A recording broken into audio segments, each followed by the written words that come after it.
Sometimes life feel like rain, sometimes it's thunder. Sometimes it blind your path like Stevie and make you wonder. Sometimes feel like you walk on water, but then you under. And it feel like you drowning, but really you just grounding. Heart pounding, you in fight or flight. God trying to take you higher, but you fight the flight. See, you got used to all that darkness, so you hide your light. Your inner child like, we gon' make it, but you don't think you might. Cause you don't know your might. And you don't know yourself. Like Gloria, you looking back, you waiting to exit hell. And you got soul ties, you dealing with your ex's hell. And at this stage in your life, you on the exit left. Like nothing's left. But you got a lot of life. They judge you by your wrongs, but you done a lot of right. They judge you when you fall short, but they can't reach your heights. The Most High on your side, so you ain't gotta fight. Let God turn your Suge nights into your Gladys nights. See, you evolving now. You set healthy boundaries and you change what you involved with now. You block the negativity. See, they stop calling now. Blessings coming like rain. They falling down. Yeah. Hey. Falling. Hey, man, if you don't know, then you don't know, boy. Go follow your boy. That boy is nice. Man, shout out to y'all for coming through. Real activity, man. We finna have 2K talk, man. It's pro day, it's pro play day, and we finna have some real 2K talk because it's a lot going on.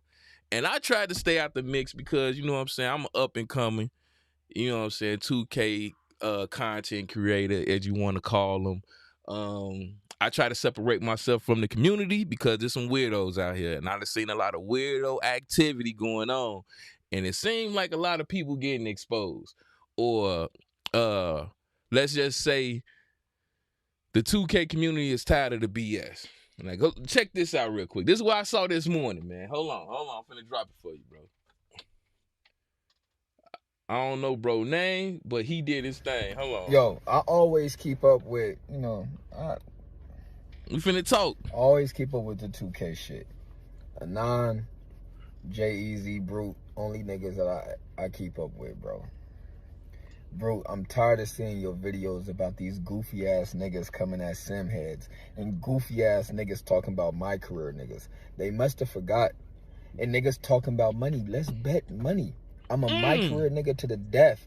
To the death. When 24 drop and I get back on and I get my goon squad back, none of these park niggas is gonna be betting no money. Not in no 3v3. And not in no LSK or Swan. Swan my nigga, and Swan know exactly who I'm coming with, exactly what type of beef names we bring. Nigga, don't quit. Niggas gotta quit talking like these my career niggas can't bust your dumb ass. Like, nigga, we will fuck y'all up and we could bet whatever y'all niggas wanna bet. What we talking? Don't come for my shit. And What I'll we pop my talking? shit. Smooth not gonna come directly at y'all niggas. I'll come directly at y'all niggas. Nigga, I'll pop my shit. Niggas want to bet, we could bet. Y'all niggas is trash. Y'all park niggas is Money trash. on I'm the a 90-year-old wood. nigga, so my reflexes is still better Let's than y'all go. fucking... The kids' reflexes is faster. No, they not. The kid reflexes is trash. Y'all niggas play the game to look for cheese. Y'all trash. Uh-oh. If y'all don't got the cheese, y'all can't do shit. If it's Y'all, a real-life basketball let's game, talk. y'all can't do shit. Y'all want the cheese so y'all can actually be able to do shit. Y'all niggas are shit. Park niggas is shit. Real talk. Fuck is you talk? We play my career because we can at least play something real, goofy ass niggas. But let's get it. Yo, I always keep up with, Oh my God, boy. Now, bruh, I don't know this gentleman. I don't know his name. I wish I did. I will follow. That man deserve a follow. Oh, he says, J Fox. Yeah, I need that man's Twitter. He need a follow right there. Because let's talk real facts here. We got to talk facts over BS. Now, a lot of people been running out here with this notion they comp. The word, I hate that word because trust and believe, you guys ain't comp. Y'all not. I'm sorry, you're not. I don't know who told y'all that y'all was comp. Just because y'all throw us some money and ain't afraid to lose or win some money does not mean that you are comp. I'm sorry to tell you, that just ain't the case. What y'all are doing out there bruh. Y'all killing the game. Y'all are I'm sorry, y'all are cancer to society. We just gonna keep it I gotta keep it a bean, bro. I gotta be me. I just gotta be me in this situation because I've been talking this saucy since God knows how long, bro.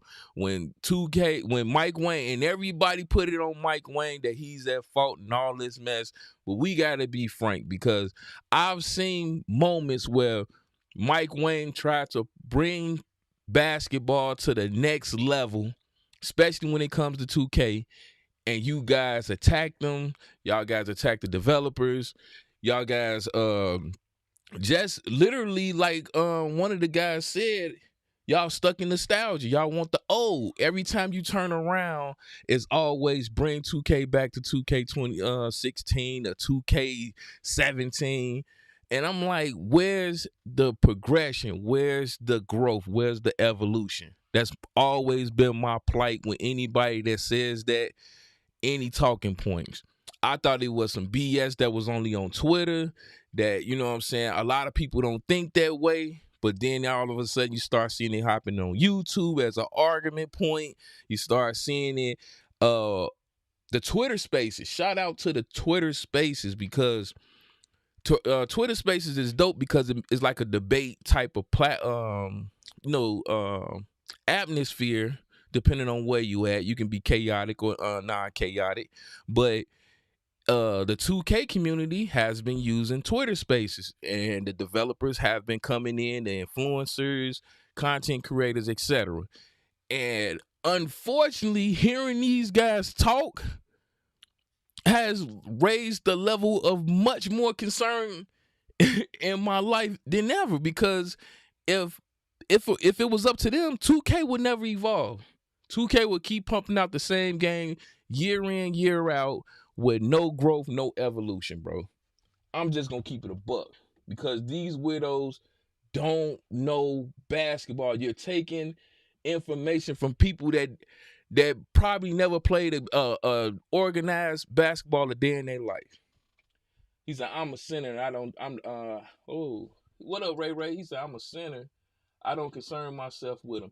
I don't either. I separate myself, bro. I've been trying my hardest to actually come out with, you know what I'm saying, content related to 2K, but it's so hard because it's too much fake shit going on, bro. It's too much fake shit going on. Everybody got to play the same. Everybody wants to do the same dribble moves and their exploits and glitches. And then when they blame 2K for things that they are doing wrong. You get what I'm saying? And I'm tired of it. When Mike Wayne tried to come out one year, I remember very vividly. He came out, I believe it was 18 or 19, whatever one was the Paul George game cover. They tried to come out with right stick, heavy focus shooting. I've been an advocate of saying I'm done with the X button. The X button should not be related towards shooting, period. Reason being is because you have two hands. How in the hell is the X button determining your right hand and your left hand when you're doing layups, dunks, whatever?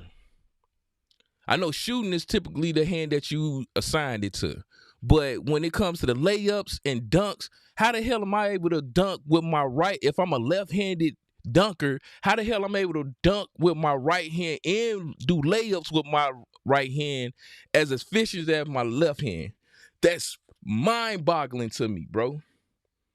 And Mike Wayne tried to adjust it and tried to evolve the shooting, and we shot it down. It was so bad that it was like, hey, we're gonna keep the X button situation in, but this is what we're gonna do. If you decide to shoot with the right stick, we give you a boost, we give you a bonus. If you shoot without the meter, he tried to take away the meter, which, why the fuck do we have a meter in 2023? Like, niggas is fading out of bounds with pinpoint accuracy because of a meter.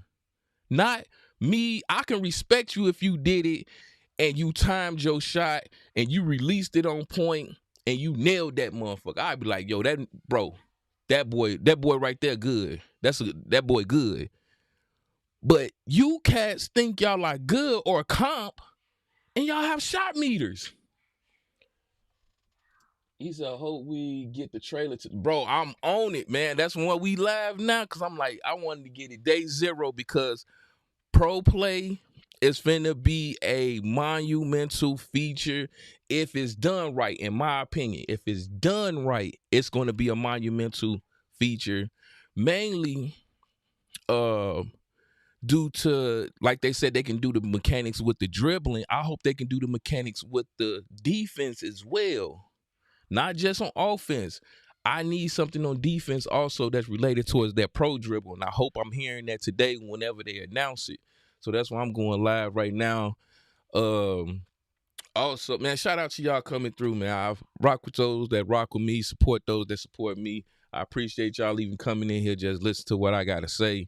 But this is like a community rant for me right now because I've been talking like this for years. If you talk to my boys, I wish they was on right now, they would tell you, like, I've been pro right stick dribble move, pro right stick defense since 2K18, 2K19, because I remember playing the demo and I was heavily practicing how to shoot with the right stick.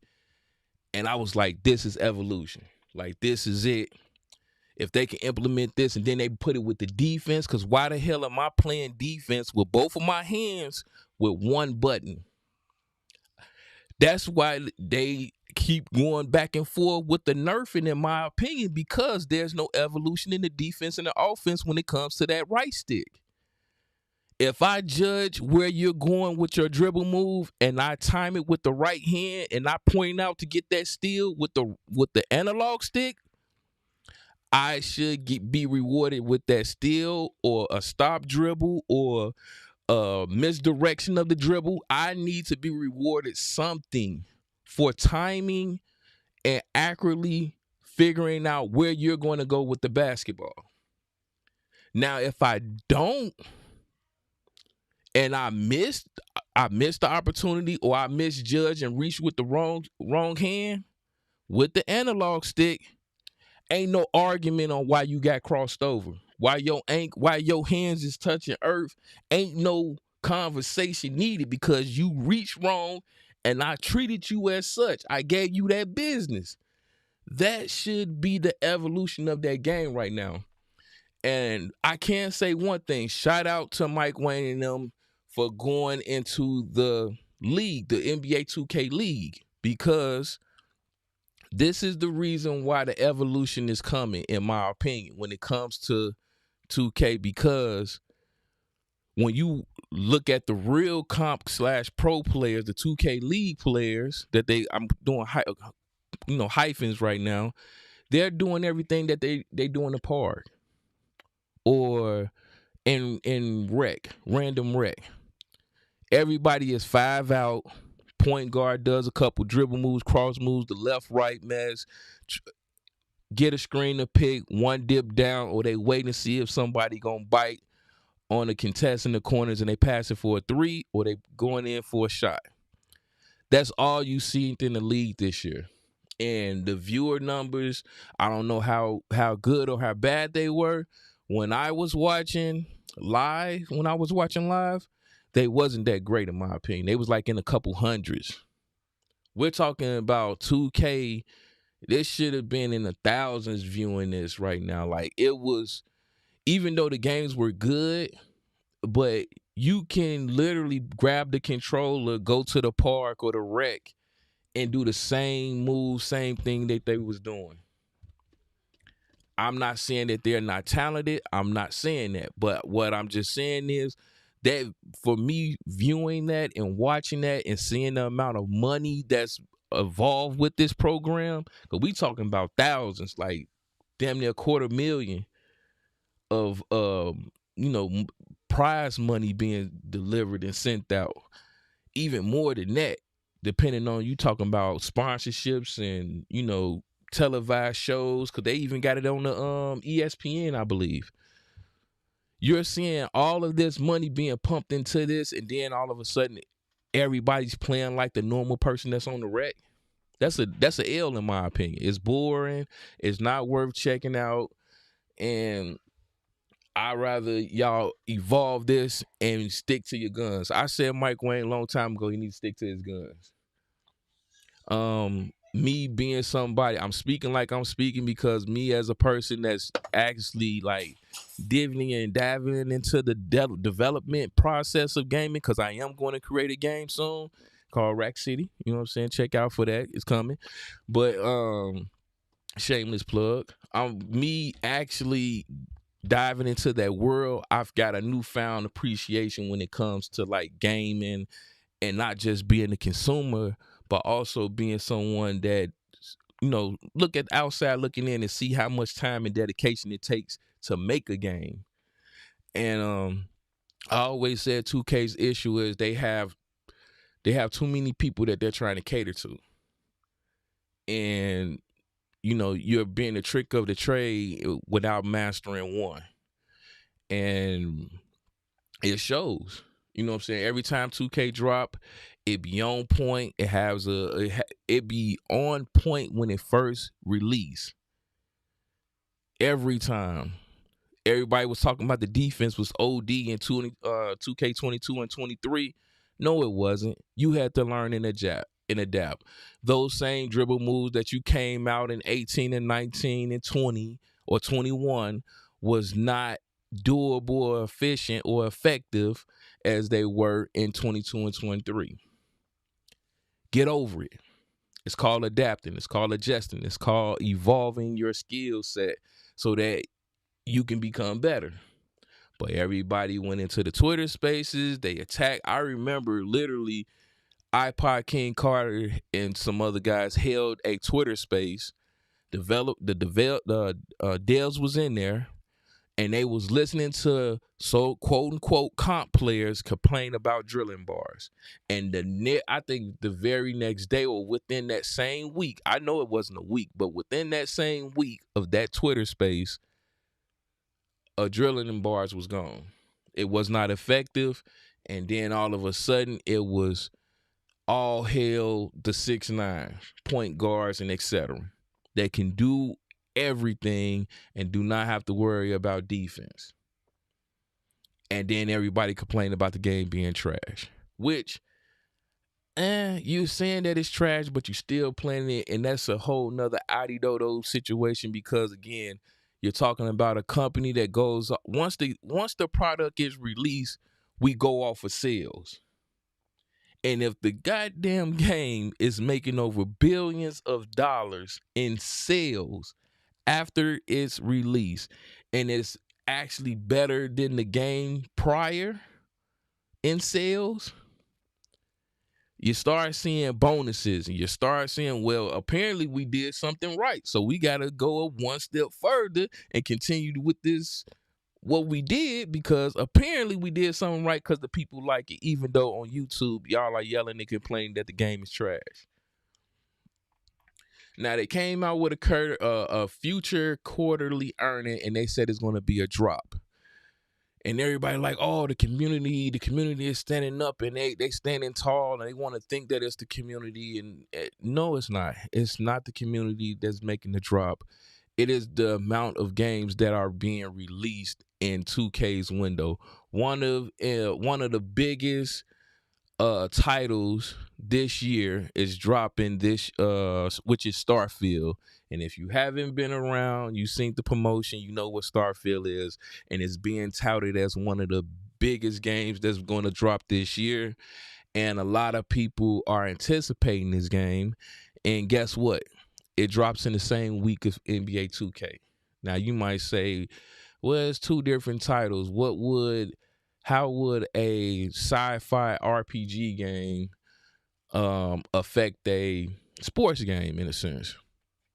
If the content creators, which are becoming the they are becoming like celebrities now. Content creators are becoming the celebrities. You see the Duke Dennises, you see the Kai Cenats, the agents. You seen what they just did in New York. Remind you, he was talking about doing a giveaway, and they literally shut down Union Square. You know what I'm saying? That's how big they have become. Pause.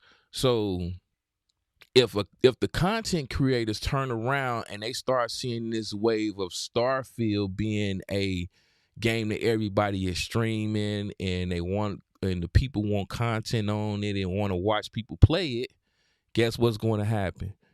The content creators are going to shift that way, which means the viewership shifts that way, which means revenue, and people that are curious of the game are going to shift that way also, which i.e. could deem that 7% drop. You still got other games that's dropping as well, and you got to think of how 2K operates. 2K doesn't operate off of they don't just operate off 1 or 2 day sales. Like, they get their first week sales, that's cool, and then they go off the yearly because of the microtransactions. He said pause. I said pause, man. I said pause, Ray. But yeah. What I was saying? Oh yeah, so they go off of the yearly. They go off of the microtransactions, the constant VC prices, et cetera, et cetera. So the VC prices are not going down. I would say that they need to, in my opinion, the way to combat it, because there is a loud voice out there saying, hey, y'all need to bring down VC prices for a bill. They need to make it more rewarding for playing in the game, to actually playing in the game, in the sense of, I remember back then when they had the fluctuating skill bar, where depending on your performance on the game, like if you got an A or a B, et cetera, or you had a D, you got rewarded as such. That's one of the reasons why I deterred from my career, because my career used to pay out. You hear me? We had endorsement deals, shoe deals. You had Gatorade deals, and the more you played, the good you played, the more you got A pluses. Usually, man, crazy money, buku cash. You do alley oops, do the dunks, and etc. They pay you out handsomely. They need to get back to that. I don't think that they're going to reduce the price, because they found so much success with the VC that I highly doubt that they're going to change that. I would be surprised if they do, but I don't think they will. But that's just my little rant right now on this situation. But everybody blames 2K when you actually need to blame the community also. The community is at fault, because if you go to YouTube, all you see is my glitch build, the best build, blessed player build, yada yada yada. And y'all have these guys go out there thinking that they finna get the meta build, or the build that's gonna do everything for them. These sheep, I'm calling them sheep, they go out there and spend their money, mom's money, their job money, whatever, to make this build, and then get mad when they can't perform like you perform with it, or how you portrayed that you perform with it. Because let's be honest, a lot of these content creators don't post their L's. They post their W's more than they post their L. And if I'm going off that perception, because you're deceiving the people just like 2K deceive, you're deceiving, you're just not saying it. You try to coat it with a paint of pretty when it's actually a pile of shit. Oh, this bill is best for me. If you want to make it, you can. Like, no. You tried to make viewership and profit, just like 2K do, off of saying this is the best bill. You made videos and cut it up to make it seem like it is the best build that can do everything. And you allowed the sheep to go out there and buy it, and you tried to hide your hand by saying, oh, I'm not saying you should make this bill, but for me, this is what I would do. Like, no. I like what Sid 7 did. Homie Sid 7, check him out on Twitter. Anytime anybody asked him for his bill, he was like, "No." He said, "No. You can I know your SIG? Can I know your dribble moves? No. Why you go out and make your own bill? Why you trying to be another carbon copy of me?" You know, they try to say, "Oh, I'll give up the sauce because I can go compete with people on a higher level and we can just see who's the best." No, you just wanted it for profit, and you know that you can make multiple 20, 30 bills and people going to come and flock to you to check it out because you say, "Oh, they patched that bill, but here's a better bill. Oh, here's my tweak version of that bill." Like, stop it. You just as worse as 2K, if not on the same level as them, man. And y'all try to come and blame 2K to hide y'all fuck ups. You know what I'm saying? I'm just being honest. I'm gonna keep it a buck. That's one of the reasons why I wanted so hard to do 2K videos, but I didn't know my own lane, how to get in, because I didn't want to do what everybody else was doing. I didn't want to do the build videos. I didn't want to highlight glitches and money glitches and all that stuff because, one, it wasn't really me, to be honest, and then two, I just felt like it was a misception. It was like me manipulating the people. You know what I'm saying? And it was stupid to me. I'm like, shit, I don't want to talk about that. I'd rather talk about, you know, actually playing some comp stuff. So when Buddy came out and he said what he said about my career in the park people, I'm like, oh, this is right up my alley, dog.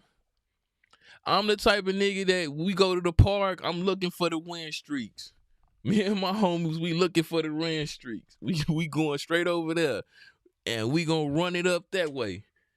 When we go to the rec, it's been kind of crazy now, but because a lot of people ain't playing 2K like they used to on my side of the fence. You feel me? It's the only thing I asked for in jump shots. He said, the only thing I asked for is only thing I asked for is jump shots. Hey, it's to each his own. Like, that's my thing is this. I'm not knocking the person that does it. If you go out there and grab a bill, cool. That was you. You made that conscious decision to make that move. But I hate the people that when I'm playing them, you hear like 50 and 1. Oh, come on, 2K. Like, you upset because you went out there and you decided to sacrifice something. Like, for example, strength. Everybody at first was like, oh, we need the bully badge and we need to get our badges with bully. And they saying like, oh, it was a placebo effect. Bully it's not that effective. Nigga, are you dumb? Bully is highly effective. I got bills that was above 50 in strength and had bronze bully and was dogging little dudes because guess what? Now all of a sudden, you done went and made a build with no interior defense, no strength, and then you're mad at me because I'm drop step gold on you. I go in for a layup and I get them moving you out the way if I trigger it right. They like, what you mad at me for? You made that build. You got people out here running with builds with no rebound and get mad when they get jumped over. Or you getting bullied in the paint. Like, it's crazy to me. But it's 2K fault. You get what I'm saying? That's the crazy part. They blame 2K instead of their own skills and their own judgment in the game. But let's get into this other joint while I'm waiting for this video to drop. I don't know if it's going to drop on YouTube. I think I'm waiting for it to hit YouTube. But I want to talk to Brutal Sims because he just dropped a video too. If you're not following Brutal Sims, I definitely recommend that you do so. Always dropping a video every day. He said, I'm 7'2" and now I got a 6'4" people dunking on me because end of life 2K. You said because end of life 2K. What you mean by that? You got a 6'4" and they dunking on you. You said you feel disrespected because, yeah, you went from 7'2" to 6'4". But What type of interior defense do you got? Do you got your strength up? What badges do you have on? I don't even think 6'4" get anchor, if I'm not mistaken. He said, Brute the GOAT. Facts. Bro, I rock with Brute, man. Brute be doing this thing. He always coming out with some dope videos, so I want to react to one of them. I'm trying to find the video now on it.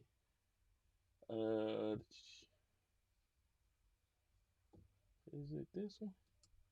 Yeah, there you go. There you go. Hold on. So, yeah, he just dropped a video. I just went through his intro because I don't know if it's copyrighted or not. So, but let's see what he's talking about today. Against lockdowns, I just had to play smarter, and I got so much videos, even tutorials showing people how to do it last year or last cycle. Man, it didn't win. And it's greatly helped a lot of people. Hold on, it didn't win all the way. What the heck? ¿Te preocupa no estar protegido si te cambias a Android? You know, I don't pay for YouTube, you know what I'm saying? What's your name? You know what I'm saying? I ain't got that type of bread. So we gotta get the ads. We get hit ads. But yeah, I'm gonna start doing these more often. I'm gonna do like live reaction joints too with the whole videos. All right, here you go. All right, I just want to get past the intro. Keep y'all up to date, so let's get in the Let's see what he's talking about. You want 2K rumors and Man, I didn't get through the video. I mean the intro. I don't know if he got a copyright on it, so I don't want to put it up there. y'all, man. So y'all know what it is by now. Take some time out, bless up your boy, like up the video. Definitely help the channel out, because you know everybody gonna always put y'all up on game and keep y'all up to date on everything in the 2K community. I know we gotta start the video off the right way by giving a huge shout out to the Brew Squad. Anyone y'all got their notification bell unlocked, come to the comment section, type first, second, third, know they got a Brew Squad. I gotta put y'all up there just to show y'all some love, y'all. Much love, much respect. Now we gotta start off with this tweet here. Now this is not gonna be a long video, but we got a few things we gotta touch on before 2K drop this ProPlay and all that stuff. We got a few things to touch on that I think is very essential, man. We gotta start off with this tweet from a 2K dev, Wolf. Now, he's not just any 2K dev. He actually played in the 2K League. He said, one thing I learned quickly in the past 9 months of being on this great dev team is the ultimate goal is to try to please everyone and have a balanced game. That is much easier said than done, but we're working. Then Chris Manning on LD2K tweeted this out. He said, I'll say this without saying much. Wolf's contributions are immediately felt on that end. Having someone like Wolf allows the meta to be analyzed and discussed at a deeper level for the entire gameplay team. He said, I'm excited for you all about next week. So he's talking big about what 2K gonna be dropping from today go moving forward, man. Now, let me say this though, when it comes to them pleasing everyone. And this is something that I want the devs to listen to. There's a reason why I don't go that hard on them about gameplay anymore, man, because I got a sneak preview of what the type of work they got to put in, so I'm not as hard. I ain't gonna lie to you. I've been a little soft on them when it comes to certain gameplay stuff. But I would always say, hey, that's crazy. I just talked about that. Just being a developer and actually, like, you know what I'm saying? Hey, being a little bit more not so heavy on the people. I just said that. No, that's crazy. He said at the end of the 2K cycle, they put sliders up, but my strength interior is 94 above. Dang, but I'm still getting dominated. Well, hold up, bro. I ain't never seen that one before. I ain't never seen at a 94. Yeah, that might be your badges or something, bro. Well, who, like I say, who dunking on you though? Is they, are they like what 6'6" or something above? Or I don't know, bro. That's crazy. You got 90? what Mike Wayne, and I always say Mike Wayne because he's the top of the pole, top of the totem pole right now. What Mike Wayne have to do is drop the game, then stand on it. And just make minor fixes when... Dang, that's crazy. I just said this. See, I haven't watched this video, bro. I literally just said that 2K22 and 23 Everyone was touting that it was good, it was on point, adrenaline bars, etc., etc. And then they did the patch to remove, and then the game went haywire. Oh, slashes. Oh, bruh, you are not stopping. Do you got into Anchor with your bill? How many defensive badges you got too? Because if you ain't rocking gold or like gold to Hall of Fame, you ain't stopping no slasher, bro. You are not stopping a slasher. Extreme exploits Especially is there, at 6'4". but drop the no. game and make minor fixes. Till this day, remember I said it earlier in NBA 2K23, that's the same thing. I was like, bro, stay 10 toes down. And I'm probably going to do a video dedicated to that again. Everybody or most people in the 2K community will say when the game launched, it was way better. The game was way slower. Remember that? It was way slower. The pace was slower by far. Facts. The defense was way better as well because the Steelers was a little bit overpowered. Now, I'm not saying the Steelers should have stayed overpowered, but there need to be some. I'm saying it should. I'ma say it. Bruce said what he said. I'm gonna say what I have to say. It should have stayed overpowering to the point where you have to adjust and learn, adapt. The point of playing, there should not be any situation whatsoever where I go to the rec where it is a 5v5 environment, 5 people versus 5 people. And the person that's running point, shooting guard, whoever, is not passing the ball, not communicating with their teammates. It should not happen. Like, I should not see people doing dribble moves. The defender anticipated, knows where they going with the ball. Meet them there. Like, literally meet the offensive player there and do not get a steal. Do not get a bump animation. Don't get a pickup ball. Nothing. Like, make the defense strong again. Balance on both ends. And because the Steelers was I'll show you on Twitter when I get home. All right, bet. Bet it up. It did. But after they patched the Steelers, it was over. It was over. It was a wrap. There was no longer something to keep these 6'9s in check. Then 6'9 became It was a done clearly deal. by far one of the best PGs. It wasn't even close because now you could have gold or silver, even silver. You could have silver unpluckable, and it's good enough against 99 These steals, are all which is facts. ridiculous. But again, this is because they constantly. Literally, the community is hurting itself. The community is cannibalizing itself because we want growth. We ask for growth. We demand growth and evolution in 2K. And we keep going back to the same mess. Why can't Steph Curry slide? Why I can't do the Michael Jordan? Like, we keep asking for the same mess. Listen to a lot of people crying in the 2K community. Let the community adjust, 2K, and stop trying to please everybody. It's impossible to please. That's one of the most basic rules in life. That's the basic rule in basketball in general. Well, he said life was a great one too, but when we're talking about basketball, we're talking about basketball in which 2K mimics the NBA. Let's be frank. Let's be honest. You niggas are not professional ballers. You're not. And even if you met or played one of these guys in real life, it is apples and oranges when it comes to the skill gap. Them boys are the truth. If y'all see a cat that's sitting on the bench and he only scoring 3-4 points a game and only get in, that individual can come to any, do you hear me?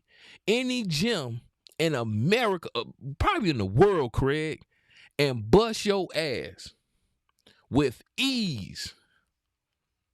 And you wouldn't bat an eye about it.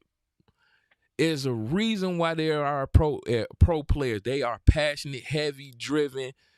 Trust and believe me. I'm telling you, from an individual that has played against pro players before, I'm talking about older pro players.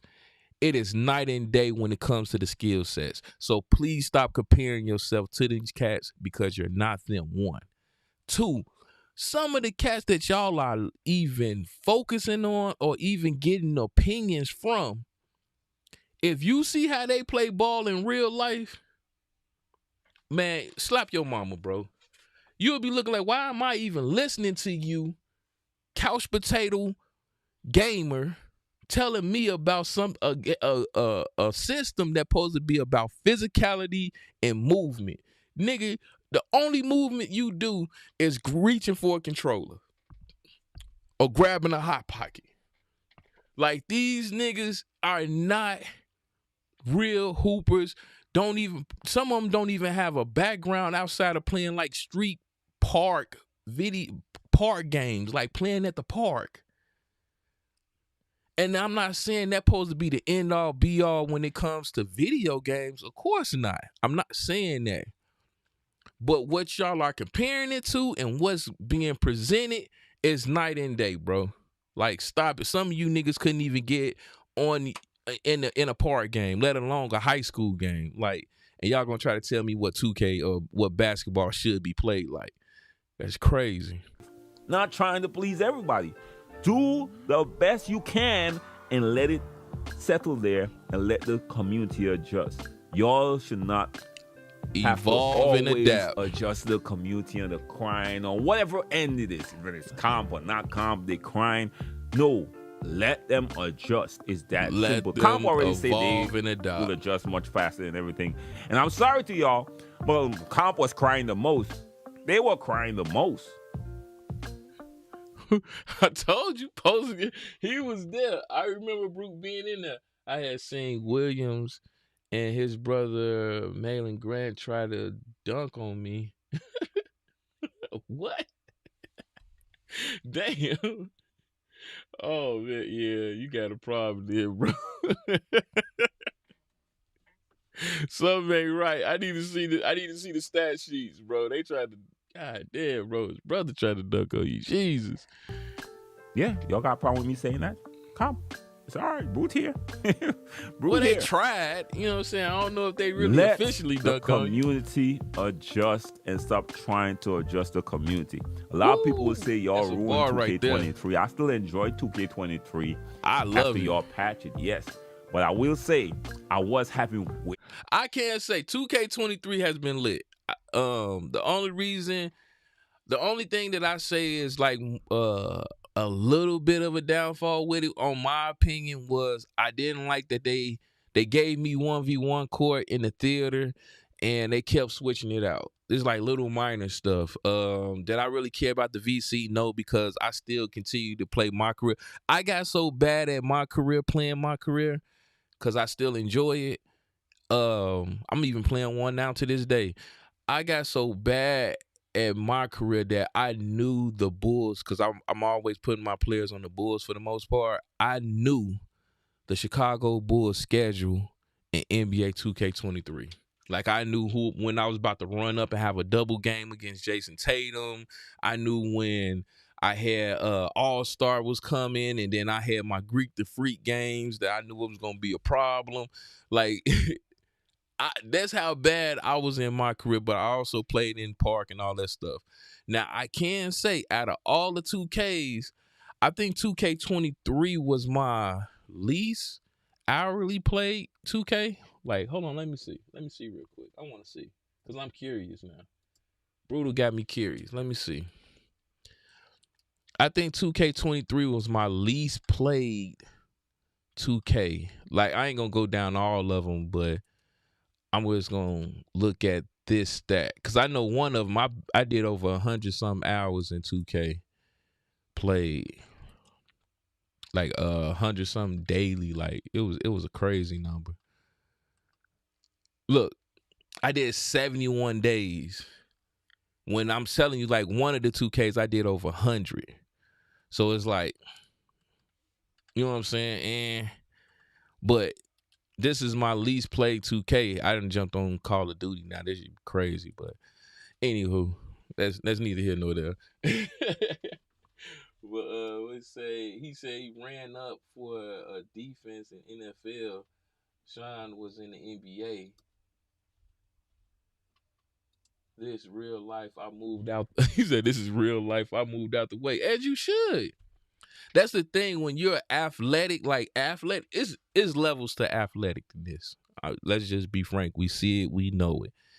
But certain people, when it comes to like if they've been conditioning their whole entire life for sports, they usually are good at 2, maybe 3 sports. They usually are good in 2 for sure.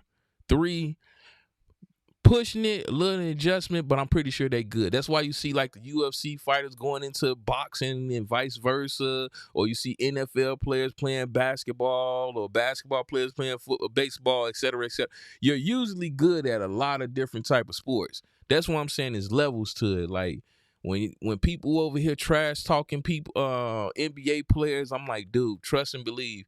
Even on his worst day, he's better than you. So why are you even talking? You get what I'm saying? But it's neither here nor there. You know what I'm saying? People just fans of stuff and they just like to talk. But when we're talking about real life situations, if that man was to come into a center where you was at and y'all run, I don't know how many games, he's gonna dominate you every last game, every last quarter, every last second of those games that y'all play, and still have enough in the tank to run another 5 more games compared to you. Simple. These just facts. More fun with the game before Mike Wayne decided to break his promise to the 2K community after telling us he would not touch gameplay and patch it because people was there crying in the background. We know what it is, man, but let's continue on. Now, Bashbuck tweeted this out, and this is a conversation that I had in one of my most recent videos, right? He said, I never understood the 2K is the same every year joke. Maybe because I mainly play Park. It really isn't. Now, don't get me wrong. Did 2K play doggish and give y'all the same like clothing every year or the same 2K shoes? Yeah, we can definitely say that much. But I can honestly say every 2K have evolved, and I enjoy every 2K evolving. Only thing I can say is they need to stop backtracking.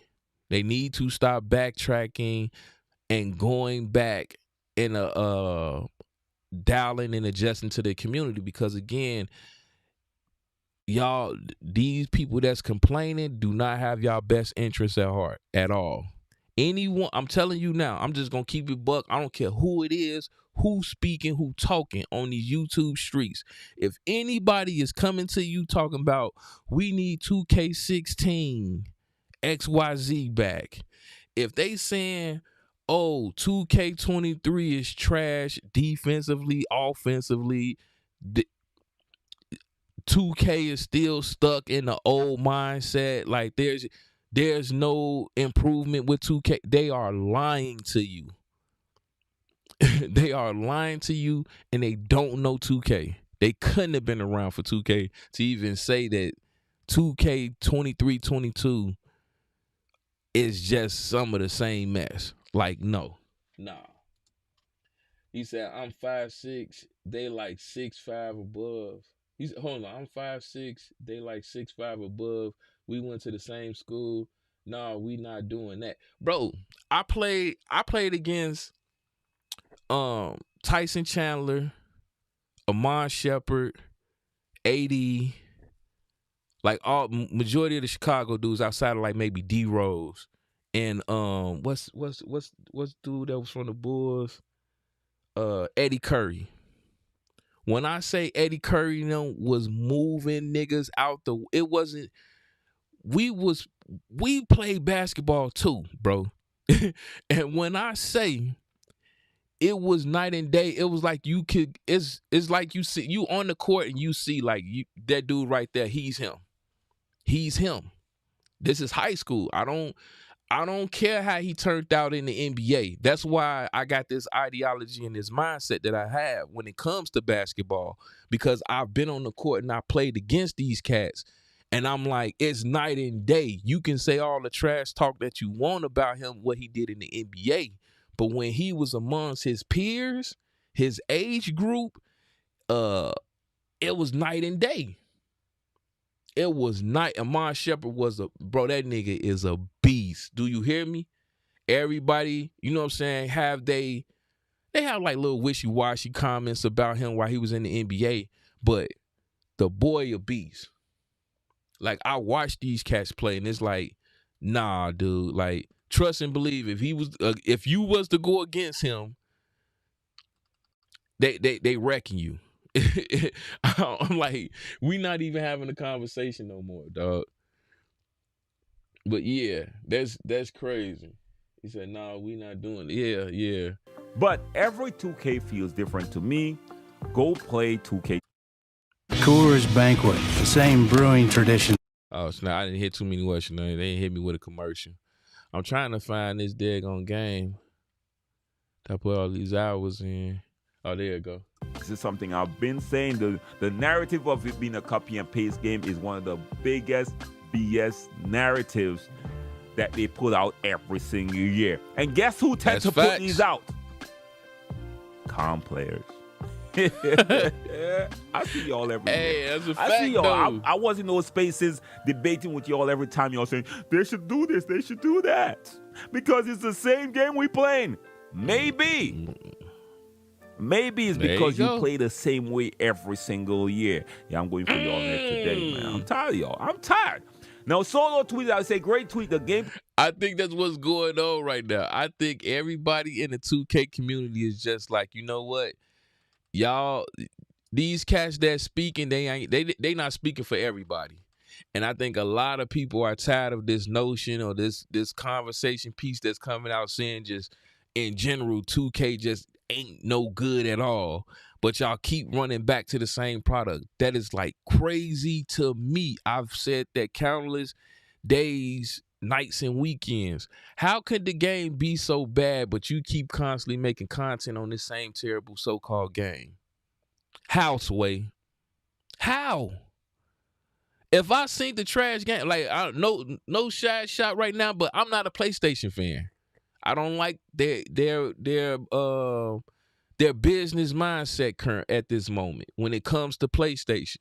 Guess what? I don't pay for a console. I don't go out there and just say, "Oh, I'm just gonna buy me a PlayStation because PlayStation out there." No, there's other games to play. Now, is that something that you can say that's going on with 2K due to the fact that, let's be honest, EA, hold on.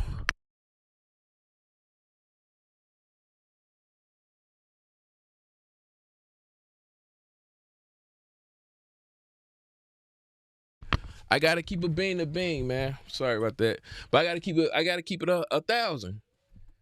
EA let their community down. EA decided to say, regardless of what happened, what was going on, legal or illegal, you know what I'm saying? Because I heard some stuff that they was supposed to be coming out of the game. They kind of stopped it because of something that happened with the NBA. All alleged. I don't know if it's an excuse or if it's the real, but I gotta be a buck. They let the community down for years.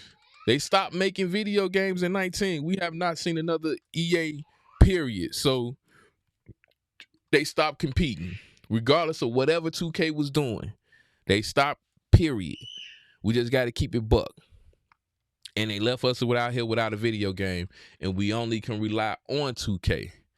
Now, again, this was only by 2K19. So 2K has only been on the market for been solo dolo for like the last, 5 years? Going on 5 years? So who's really at fault at that? You get what I'm saying? Do we blame 2K because EA can't compete or nobody felt like they wanted to step up and we're stuck playing this game? To each his own. You know what I'm saying? You can make up your own conclusion with that one. But at the end of the day, you can't say that I can't say that even with a straight face, even with all that being said, 2K haven't evolved. Nah. Because the same cheese that was, you know what I'm saying, being exploited is not being exploited now. And they changed things up. Now, is it some things that fall through the cracks that might, you know what I'm saying, that hit the ground, hit the flow, and people start using it? Yeah. You know what I'm saying? Yes. But for the most part, they typically patch stuff up. Do they patch up money glitches faster than they probably pack up dribble glitches? Yeah, but there's a reason for that. It's easy for me to patch up an exploit for VC because it's just a method. There's a method between that, saying one transaction with this button make this effect. I can fix that with no problem, and it doesn't interfere with anything because that's the back end, just VC. That's just dealing with currency. But when it comes with a dribble move, it can affect another dribble move or a shooting or a different a post move or something. That's a whole lot more intertwined and like a scarlet web with a dribble move being patched compared to a VC being patched.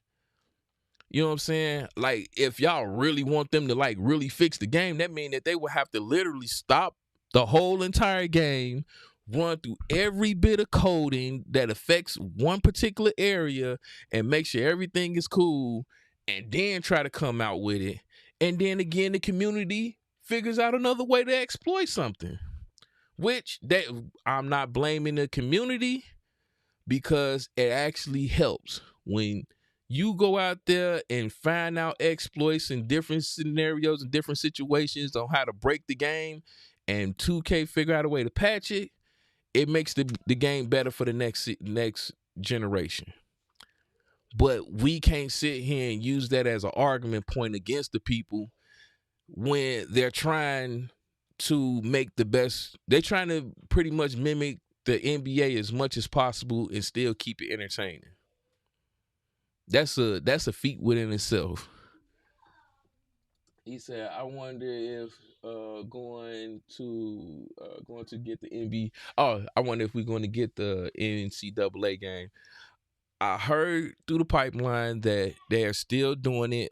They had an issue or type of little hiccup with the NIL, with the payment situation with that.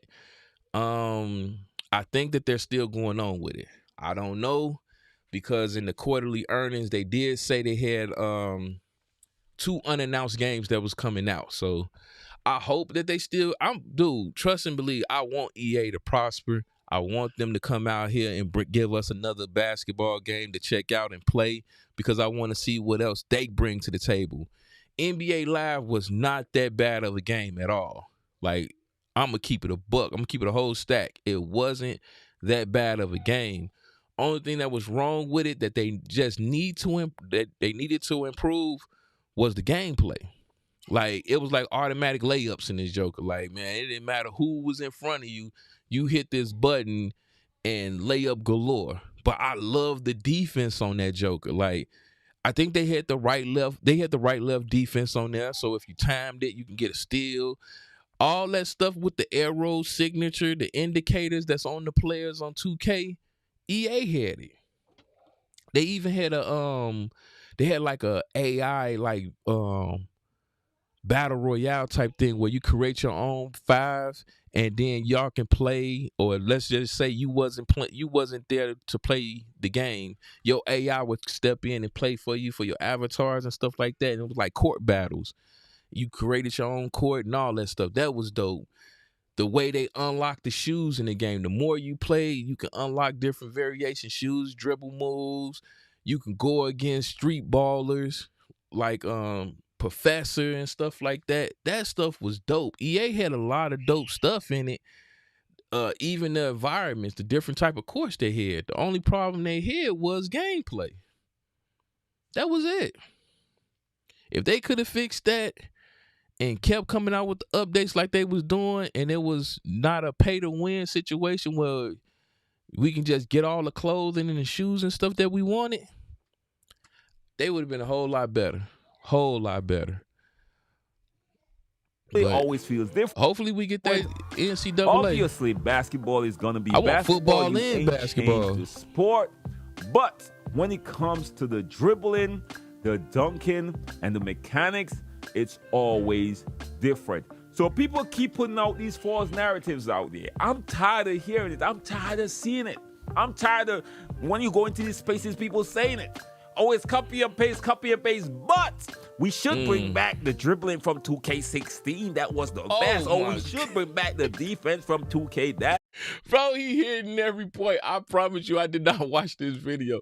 He's hitting every point because he know the truth, bro.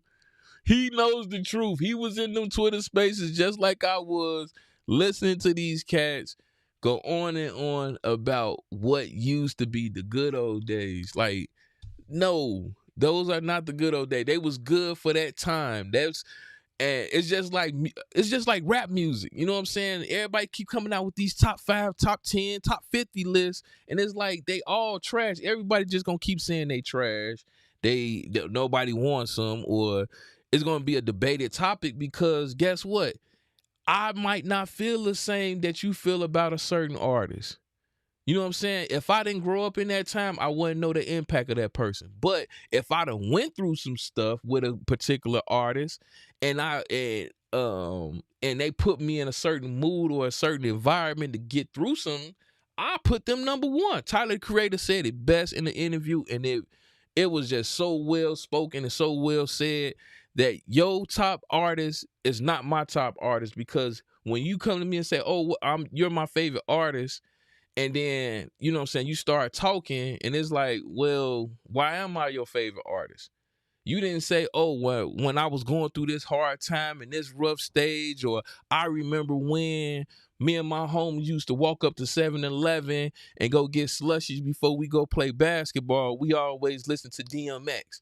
Or when I was in this hard time and I was trying to figure out what I'm going to do in life, and I started putting on Jay-Z to motivate me to get my bread up. Like, that's the part that makes and determines a list. You get what I'm saying? If you're going to make a list, if you're going to go down that lane. The same thing is with 2K. We go down to the nostalgia places because that's where I blew up at. That's when I started making my content and people started noticing me. Oh, that's when I was in, I don't know, they was in high school and they started seeing Soul Illuminati and the pretty boy Fredos out there, and they was like, oh man, they talking trash and I want to be like them.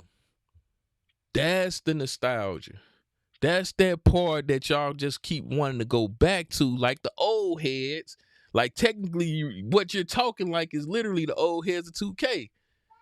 Y'all saying, oh, well, this new style of how y'all trying to play, or how the new direction y'all trying to go with 2K gonna be trash because it ain't compared to my tradition or my introduction or blow up in 2K. Like, come on, dog.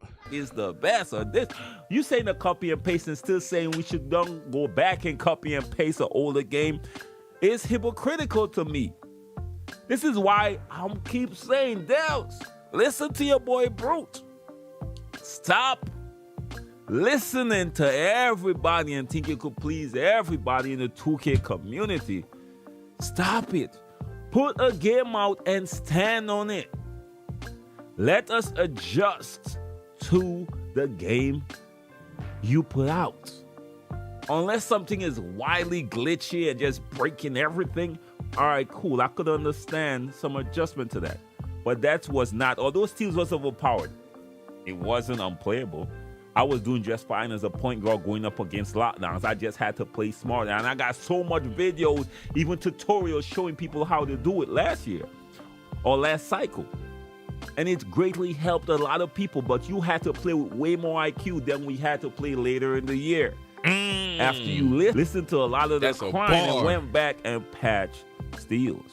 That's a and bar patch, right basically there, boy. patch defense. The only weapon defense have, I'm sorry to say, because we ain't got foot speed like the dribblers have. Exactly. We don't even have different we don't even have different weapons to even guide people. Like, they could go any direction. Got them into the all corners, kind of glitchy this, glitchy or that. pitch, the or only do the weapon pinch. the defense had was steals. The blocks didn't even work that well because Drive y'all them into went the and centers. the copbacks out of the world because you all wanted more flashy dunks to be more successful last year. And I warned you all about that as well. But guess what? When y'all put out your game, Brute said, you know what? I'll learn the game, and it's okay. We'll figure it out. Stop listening to people crying in this 2K community, and I really wanted to drop this video to put that message out. Let me know what y'all think. Y'all could disagree with your boy Brute. I'm always welcome to some disagreements. It's okay. Just be respectful. It's all right. It's all love. But I still feel, till this day, think the earlier version of NBA 2K23 was the best before Mike went ahead and passed no lie the speed. said in this video. He was still the best. I'm sorry. I'm sorry. 100%. I'm sorry. And I see it happen from time to time. They keep listening to the wrong people in the background, and it's always for PGs to be overpowered. Yes. But anyways, man, let me know what y'all think. Your boy Sim, first time to the channel, like, share, subscribe. How bless one. Until next time, be safe out there, y'all. 100% fact video right there. 100%. No argument whatsoever. What he said was all factual. Because who do you see the most? They always used to tell me the person that yells the most is the guiltiest. I shouldn't have to, I don't have to yell to prove a point. The person that yells the most is the guiltiest. Because again, and what do you see in these communities, especially in the 2K community? The dribblers are yelling and complaining about being patched. And I don't understand how you can even either fathom to either speak like you speak when you got a person like ISO God out here. And you see the glitchy move he does.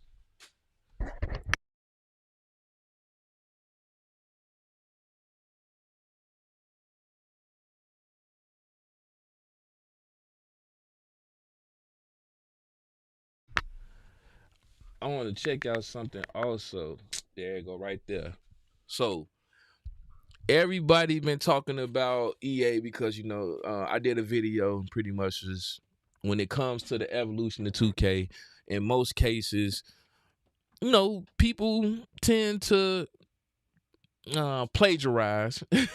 You gonna say copy and paste, but they tend to get inspired by other games.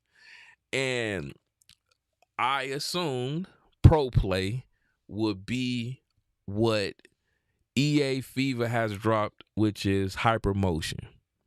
And I did a video on it. I just want to recap on it. So I'm still waiting on whatever they finna drop about the news relating towards ProPlay.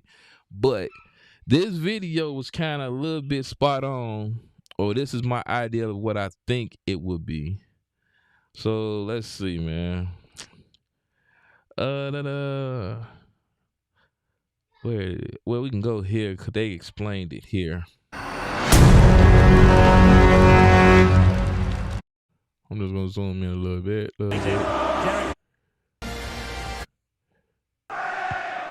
This is the real gameplay? Good defensive judgment. Oh no, that's the gameplay. Hold on. Cause they had one with the developers talking about it. Oh, that's PC system requirement. No. I'm trying to find the one. Cause they got one where the developers are talking about it. Like literally breaking down what it is. Hyper feature. Is this it? Let's see.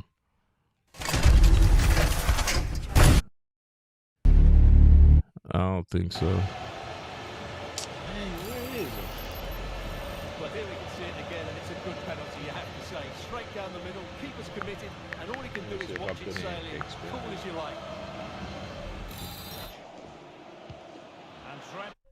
Welcome to Spotlight. This is the last episode in the EA discussion about Pouring into the stadium. attack that they Right here. Man's 11 versus 11 mocap. is from FIFA here to join us today. Please. Has been building you live right here on We've got a great panel of developers from FIFA here to join us today. Please, can you tell me a bit about it? What exactly is Hypermotion, Sam? Hypermotion is a next-gen exclusive technology powered by real football that brings gameplay to the next level of realism. Hypermotion integrates advanced 11 versus 11 mocap and machine learning for the first time to create the most authentic, responsive, and fluid experience on the pitch. So what does that mean exactly? What's this 11v11 mocap you're talking about, and how does machine learning kind of come into that?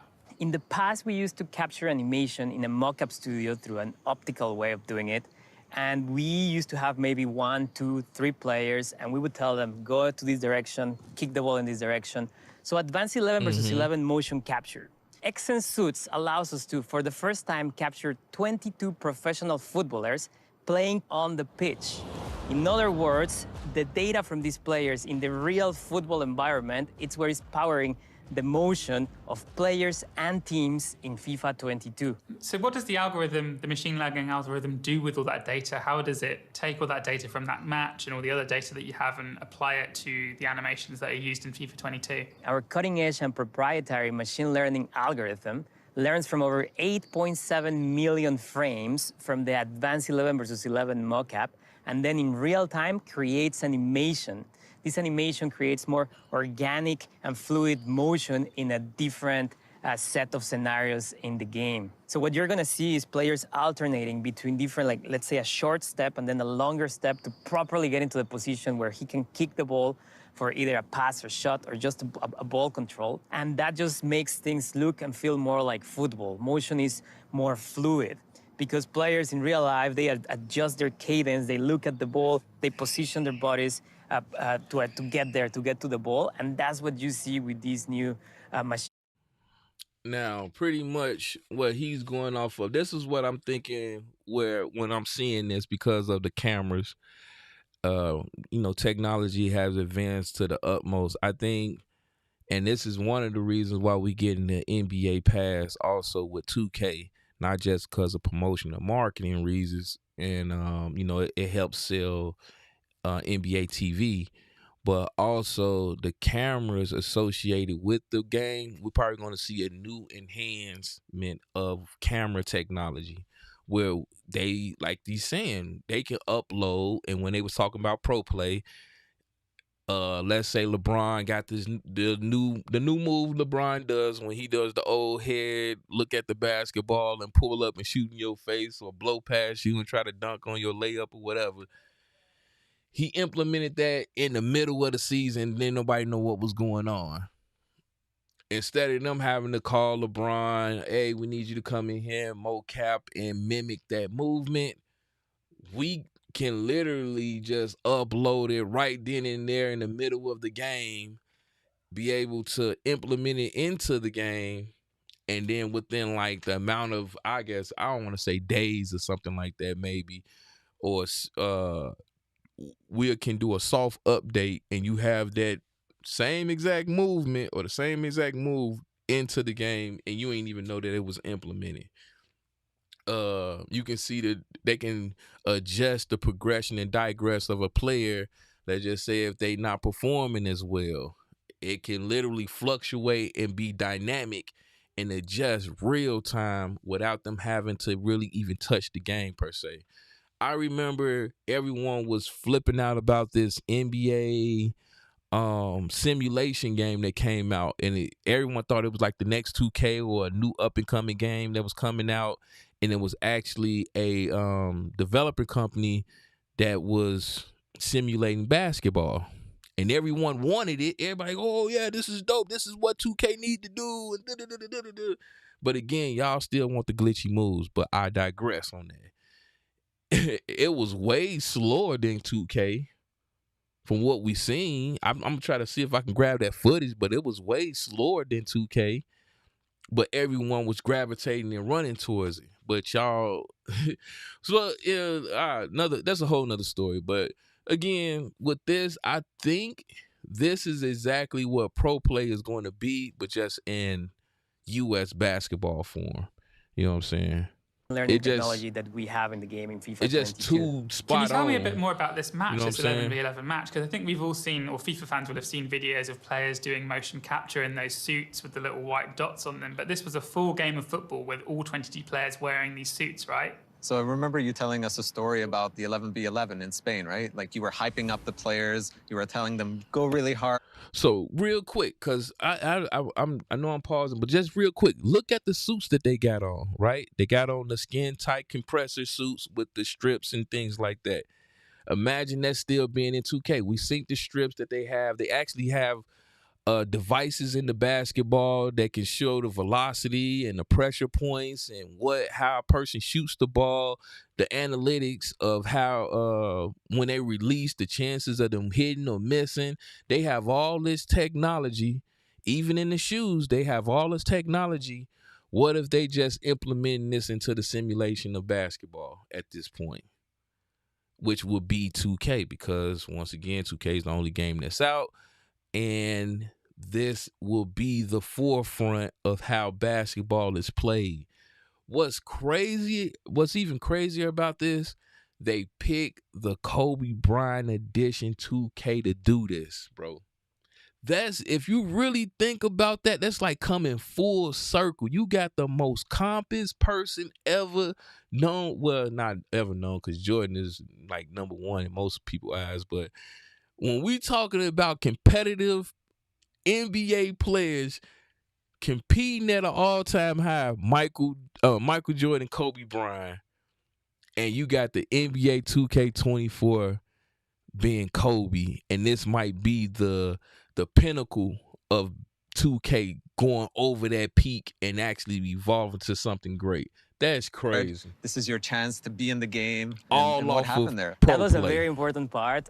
We told them, look, this is the first time we're putting people actually playing the sport, professional players playing football, and this animation is going to the game. So go and try hard. And exactly at the end of the game, they were about to fight. It was very interesting, but we really got the data that we wanted. You see that the data is more athletic now. There's more intensity. Physicality is there, and also a lot of behaviors that you don't usually get with regular motion capture. Players being more human, you get to take all these behaviors and talking and pointing, directing people. You get all these little things, all these football behaviors. Now we have them, and we can put them in the game, which makes a more authentic version of FIFA. And the other thing I noticed was the emotion. There was a play I saw where the player didn't get the ball, and you could tell he was so frustrated. Like, why didn't you pass the ball to me? And that was so natural. See, that's gonna be dope. The way he did that emotion. So we put that into. So just imagine, I'm just saying, I know that I know when it came out with the description of ProPlay, it was talking about implementing and uploading real-time dribble moves into the game seamlessly with no effort, no extra mocap content. No extra mocap visits needed. Just imagine.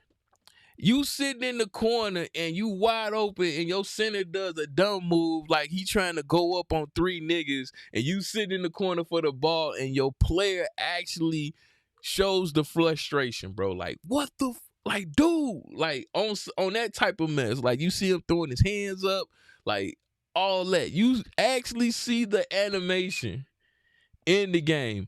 I'm sorry, this year, bro, I'm going crazy in my career, because I think my career is going to be crazy. If you checked out the atmosphere in NBA 2K23, when you just walking into the daggone stadium, it is over the top dope. It make you feel like you're an NBA player, all that mess. If I had to think about how it would be an NBA player, it would be that environment.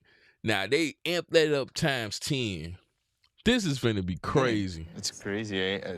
When you have one person in the studio, so many cameras on this one person, it's hard to be as natural as with 22 people in one pitch, right? So the reaction on the crowd. So this is really changing how we capture animation in football, bro. And it's taking it to the next level. Yeah, I think another little component that the country.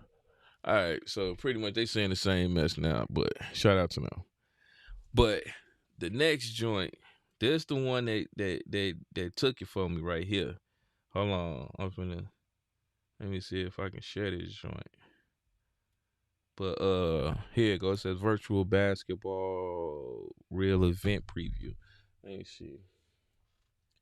Oh, there you go. I forgot. See, you got Apple is simultaneous. This was the game that everybody simulation that everybody got hyped over. And look at it, it's like 4 years ago. And people was watching this and was like, oh shit, like this should be 2K. And then we found out it was like a simulation. They do the incredible. But again, I'm saying look like we finna check this out real time right now. Check this out and then do your comparison to 2K and what the people are complaining about. And you tell me, do this even sound like something that they really want? Hold on.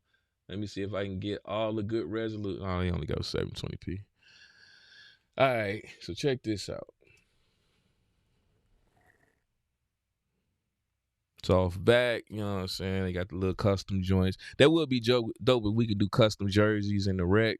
I was saying this, like once you create your build, create your player or whatever, you can do a black jersey, you know, or a white jersey because they give you the option when you're in the rec to do the same thing. I mean, Pro-Am joint to do the same thing. So when you're playing, the game randomly go through the jerseys to pick which one they're going to play in. I think that'll be dope. Little too much, but you know, yeah, y'all might say it, but that's what I was thinking. That's where I'm going. That's where I'm going with it. All right, hold on. They got the stats, all that mess. So you seeing the stats? Let me get straight to it.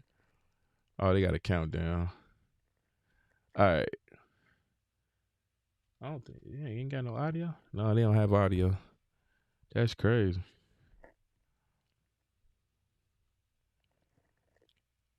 Now look how fluid the players are playing. Like, bro, the movement, the jerseys, the shooting, the flow of the game. Over under, dish out, 2 dishes, 3 ball.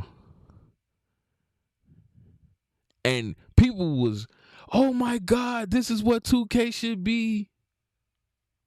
Y'all don't want 2K to be this, cause a lot of y'all would not be good at 2K, bro. You ain't seeing none of the glitchy moves, the 40 different dribble styles. You ain't seeing none of that. You seeing people rotate the basketball, high picks, high screens. You know what I'm saying? Off ball and shooting. Maybe 2, maybe 3 passes at best. That's what you seeing. And people talking about they want this. Come on, bro. Y'all don't want real basketball. Y'all do not want real basketball, just like y'all don't want a real military game. You know what I'm saying? Y'all, that's why Call of Duty makes so much money. Because they just wanted to be a pick up and play game. Like, come on, y'all. I want this, though. This separate the boys from the men's, you feel me? This real hooping right here. Wide open man, nail that motherfucker. Let's go. Off the rip, the actual person that is open gets the daggone ball in his hand to shoot. Not all that contested shots, not all that I dribble, try to beat my defender. If I can't beat him, I wait to the last 2-3 seconds to pass the ball to the next person. Like, no, we playing real basketball. Nobody want to, y'all don't want to play that. I can't say nobody because I want to play it. These cats don't want to play that. I think this is the company called Inspire or Inspired. I think that's the real company that made this. I'm guessing, but I'm almost certain it's them. But look at this. That's the most dribbling I've seen right now watching these videos.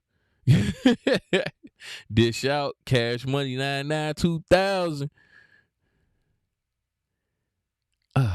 Hey. Oh, that's another thing that I say 2K need to do. You know what I'm saying? When you are in, this is what's your name? Go tell Mike Wayne about it, let him know. But when you are in the rec or the pro-am area, 5v5, 3v3, however you are, in those particular areas, rec and pro-am, they should come out with a dynamic camera or camera system where the footage of that game, I can go in and turn it on or something like that, or hit a button and say I want this game recorded or something like that because I'm a content creator or whatever the case may be. Just a button that you can click and you can record the entire game, right? You can because the Xbox and I believe the PlayStation also have DVRs in the system, so you can record and clip footage. I should be able to record the whole entire game, and then let's just say I want to go edit and chop it up or whatever because I did some dope stuff in the game, and I want to upload it to YouTube. They should give you a content creator cameras where you can actually switch and do different angles of the shot, so and do a dynamic feature when like in my career when I shoot an automatic green 3, the camera jumps off and it follows the ball into the hoop, you know what I'm saying, making it more dynamic and more, you know what I'm saying, more cinematic. They should have that feature in 2K where I can just go in, chop up and edit a game and upload it to YouTube or, you know, different sites for content. I think that would be dope. Also, they need to make a dynamic camera because I was having an issue where when I got to go all the way to my career, change up my camera settings and get it to my liking, save it, and then I can go to the rec and go play. But then in certain areas, like they had the bar or the rail in the way. So when I'm playing defense or if I'm shooting, the bar where the crowd is that's in the little balcony or whatever, it was interfering with the gameplay footage that I was doing. So I had to rechange my daggone camera because I like to use the drive cam. So I had to change my camera due to that. I think they should implement a more dynamic, robust camera system and then do that content creator mode with the camera where I can record the whole entire game and I can go back and edit that game. You get what I'm saying? I think that'd be dope. Can they stop quitting in the rec or grind in the rec or grinding in the rec? I mean, grifting. I'm sorry, grifting in the rec. I said also in the rec, again, I wish my boys was here so we can talk about it, but I've been said they need to do a voting system. I think it should be like the first half. If you find somebody that's out here just fragrantly using up all the timeouts, got a terrible team grade, by the time the halftime come, because that's the longest timeout that you have technically in the game, I think you should be able to, the 5 people that's playing with you should be able to vote that person out. Let's just say it was the point guard that was out here ODing and got y'all losing in the first half. I think if it's a 3 or 4 vote over 5, he should be kicked out, and they should, like, you know how when they can pick up randoms in the park because everybody is always coming in the rec anyway, you can have the option to say, hey, I want to join that game or or click a button. I don't know, click the X button or Y button or something, and he can say join previous game. And they should grade that person out. So when that person get voted off the team, whatever grade he got or whatever he did, that should be his little VC that he gets. And then the other person that's coming in, he should continue to get the rest of the VC and points or whatever progression or team grade in the next half. I'm just saying they got to put in something. I think that will help out a lot that they have something, because Rainbow Six have it. It's other games that have it, and they affect it pretty good. If you out here shooting teammates with friendly fire or just playing trash in general, the other players can vote you off the game. You know what I'm saying? Or heck, just run with the AI. In some cases, people be like, heck, you did so bad, I'd rather run with an AI than run with you. So instead of you you know what I'm saying, sacrificing my game and giving me a loss where we could have won the game, I'd rather just get you out the way, put in AI, and we can just go from there. I think they should implement that. It should be definitely a voting system where, like I say, three to 3, 4, or over 5. So 3 or 4 people vote for one person or something like that, and that person get voted out, get them off the island, man. I'd rather roll with AI or somebody else. If you don't want to do that dynamic system where you can add another person in there and they just take over, I'd rather just play with AI and get them up out of there. That's what they should implement. But yeah, this right here is sick. That's what I'm saying. I think we're going to get to this point. I don't know when it's going to get to it, but eventually it's going to get to this. And the only way you can do that is if, you know what I'm saying, these park players, these so-called dribble guys allow the game to evolve. Because again, at this point right now in stage in 2K, they at a wall and they need to figure it out. It's either y'all gonna continue to make the whole entire one game that supposed to please everybody. I said they should have made a separate game. You know what I'm saying? They should have a park version where they can do all the arcade stuff that everybody want to do, and then they should have a simulation game. You know what I'm saying? More for the comp area, more for the hardcore people that really want to play simulation basketball, and for the 2K league. It should be two. I'm just saying, if you can't come up to a middle ground with it, because right now the way they've been going by the middle ground isn't good for everybody, because it's always going to be a one said group that's upset with the other said group. So if they can come out with 2 different games, you had the arcade street, you know what I'm saying, we doing all the over the top moves, cool. We can dunk on 30 niggas and keep it moving. It's arcade. That wouldn't be a complaint. We know what that game is there for. But if we can get a simulation, NBA league, rec heavy game that's solely focused on like simulated basketball, it'll be a dub on both ends. To be honest, they pleasing both parties, and you gonna make buku cash off both ends. I got another video real quick with this guy. What's his name? Chuck.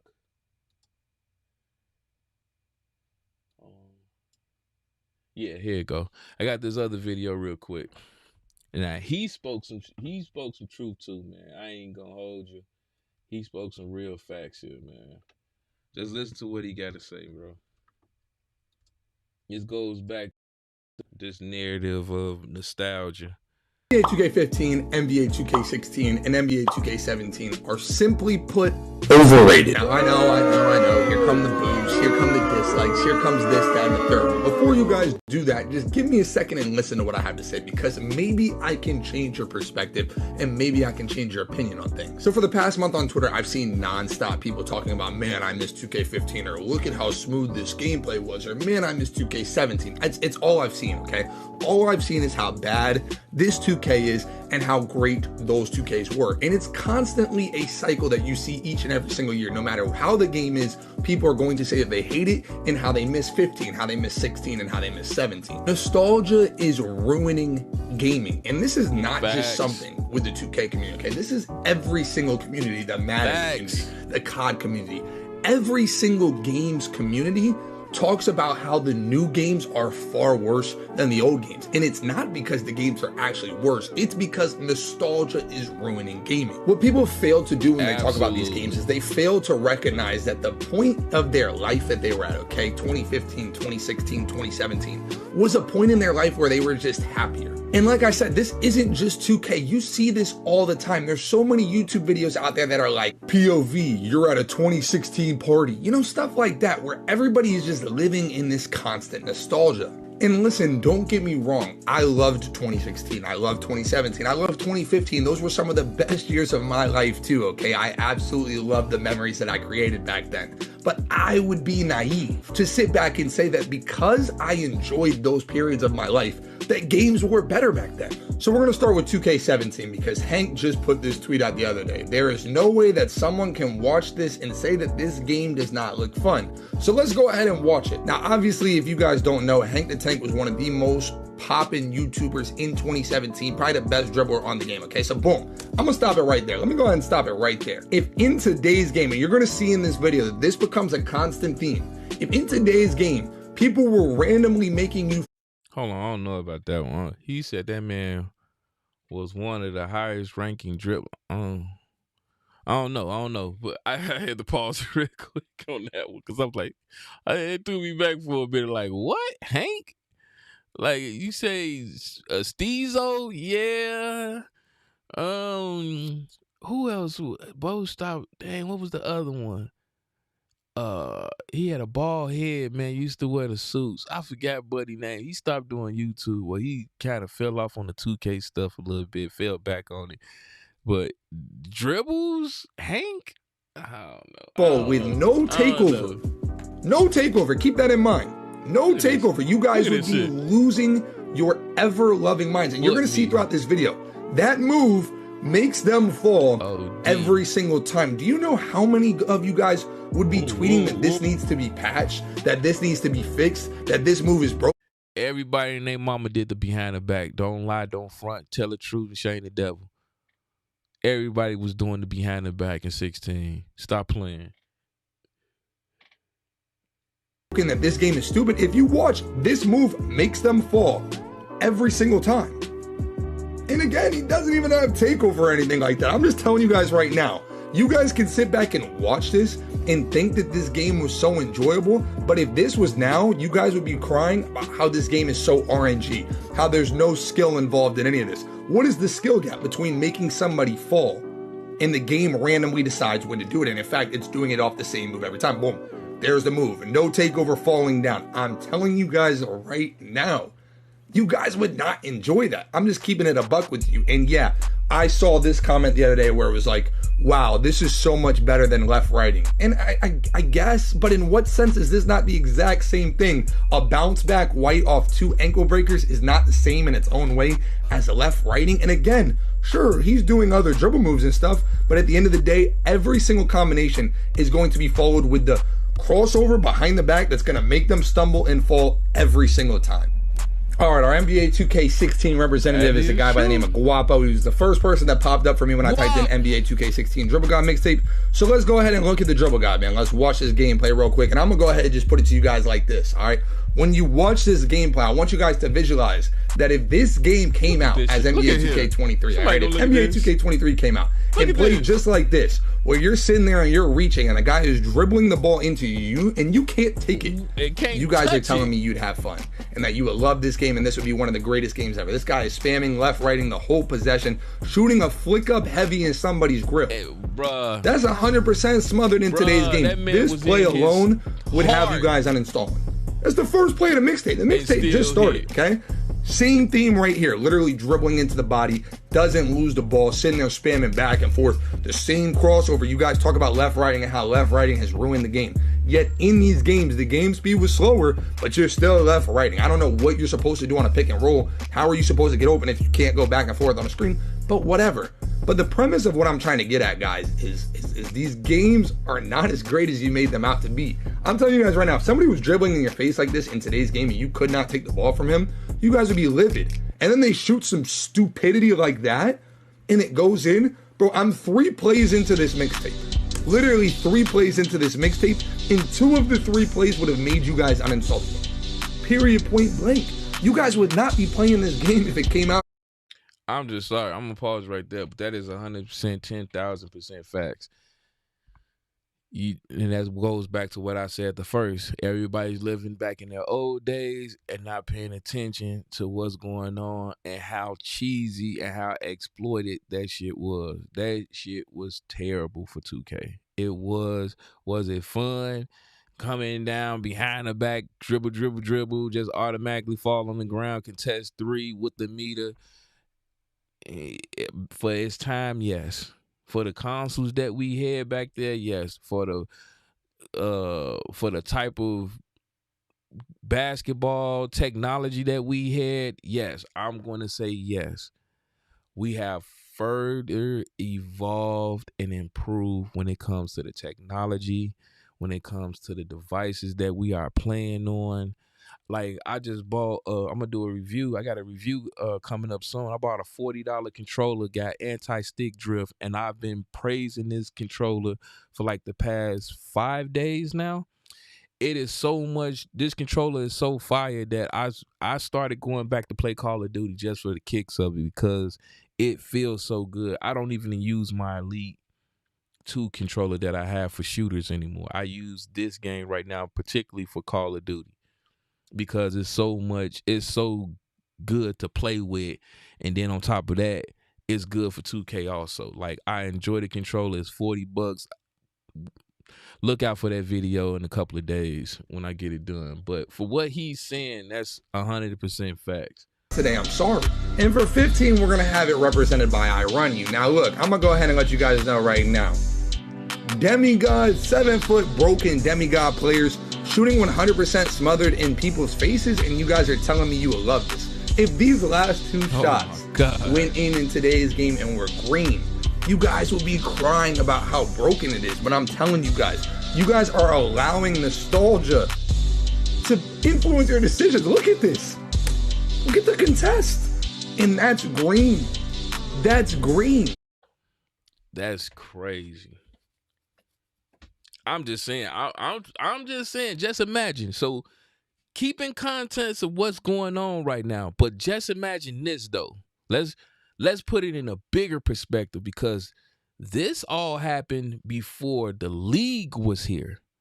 So just imagine you, the individual watching this, you are on a 2K league. You know what? Scratch a league. You're in one of the underground leagues, the tournaments joints. You're in a tournament where you done put your hard-earned money into some stuff.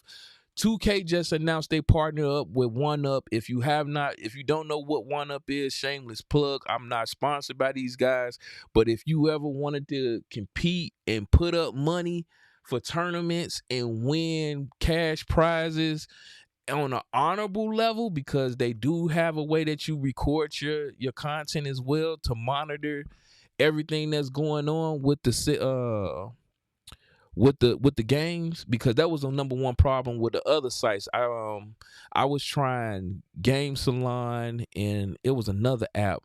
Me and my homie Ant used to play on it, and what we used to do is play $5 bets. So you'll bet somebody $5, get into a tournament or something, or you can do one-on-ones for $5 or $10, whatever amount of money you want to put up.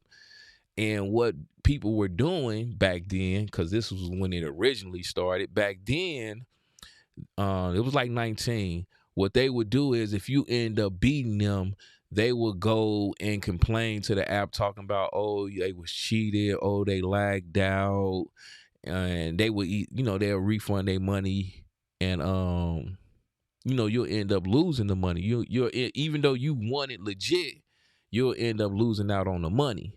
So 1UP has evolved to, again, another application. They have evolved to the point where now they live stream the game. So they see and monitor everything.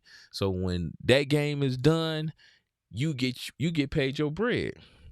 So, but let's just take this scenario in this situation right now where you're in a high bet game, last minutes on the quarter, etc., the whole shebang. This is for $2,000, $5,000 in this tournament that you put your money in. You probably put $50, I don't know, $25 to get into this tournament.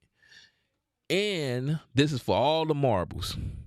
And a joker come down, do dribble, and you can test it just like this play right here.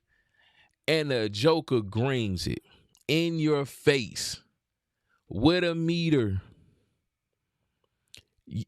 Do you see the hand movement in here? And he ends up winning the pot money because of this shot. And he does it repeatedly, constantly, over and over again. Because and again, these are just stuff that you can remember. There were so many gameplay problems in all of these games, but this is just what we can see. These are just mixtapes and montages that people have recorded. Look at this. And I get it, guys. You guys had fun playing these games. I understand that. I'm not saying they're not fun, but when people sit back and pretend that these games were the pinnacle of what a good 2K should look like, that if this game was to come out today, that so many people would play it, bro, you're just lying to yourself. You are literally lying to yourself. I see people all the time talking about how the new 2Ks don't have skill. Like, just imagine that you playing Steezo. And I'm just saying, like, this is money on the table, money on the wood, and you lose like that. That is one of the number one reasons why I think that Mike Wayne them is going to take the heavy approach of the game that we put out is what we're going to deliver, and that's it, that's all. Like, they may touch up on little issues like animations or problems in that area, but I think this year is the year where it's everything on the table. And the only reason I say that now even more is because of their partnership with 1UP. 1UP, again, is a betting site. So now they're putting all their eggs in a situation where not only do we have the 2K League where they are getting damn near $500,000, $250,000 winnings in these tournaments, and we're getting sponsorships from places like ESPN and things of that nature. Now we have a betting site. So for the guys that, you know how, excuse me, I think this is more their answer towards, what's dude's name that used to go around betting people money? I think he lived in Canada. Dang, I forgot that dude's name. I can't believe I forgot his name. I see him when I know him when I see him. But that era where everybody was betting money, let's wager. This is 2K's answer towards that. Just like EA just answered the whole modding community by partnering with M5, because they wasn't gonna the hindsight of what they just did was this. They didn't, due to the nature, they knew that M5 was way popular. That's why they made their most success, because you had to buy Grand Theft Auto to get on M5. So, and with M5, they was able to do all the modifications without 2K being sued, receiving a lawsuit from all these companies and these clothing brands and everything, because they didn't implement the stuff into the game. They didn't implement the things that the modder community decided to put in the game, and they didn't associate themselves with it either, because technically it wasn't something that was acceptable or deemed upon with Grand Theft Auto. Now it is, because they got a partnership with them. Now, how loosely that partnership is, it remains to be seen for Grand Theft Auto 6. But I think that was the way for them to combat being able to get away from those company lawsuits, because they really have no hands on who upload what content in the modern community. So smart fucking move for NBA for Grand Theft Auto 6, because let's be honest, the online multiplayer on PC is what, and the RP is what made Grand Theft Auto what it is, especially in the last year or two. So let's take that same ideology with 2K. The wages and the betting kind of pushed 2K22 along, and a little bit of 2K23. Like, people was tuning in the masses to see all these content creators wage each other in 2K. 2K seen this. They partnered with somebody that was sustainable, and they felt like they structure of how they run their platform met their standards, and now they partner with 1UP. 1UP got a good look. I'm pretty sure a lot of people are signing up for 1UP. So when it comes to your wages, a lot of people are going to use it. And on top of that, you can televise it on 1UP. So you got a whole, I think it's via Twitch, but you got another way to boost up your notoriety also. it's a win-win on everybody's board. So that's why I think 2K is going to be like really gun-ho. I hope this man is 10 toes down on not changing things in 2K and evolving it and making it better, because you're bringing more of the competitive betting areas, atmosphere of 2K into the forefront, into the limelight. So we gonna see. Yeah, but then you guys will sit back and watch people shoot straight heavies on 7-foot demigod glitched players and pretend that you guys would enjoy that game. Look at this play right here. Watch this play right here.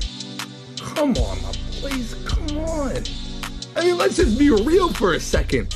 You guys are telling me that if somebody grilled you like that, green, grilled you, you can't play better defense other than blocking it. You're telling me that if somebody was consistently coming down the court and grilling you like that you guys would have fun playing the game? You are lying to yourself, fellas. You're lying, and you are allowing nostalgia to ruin gaming for you.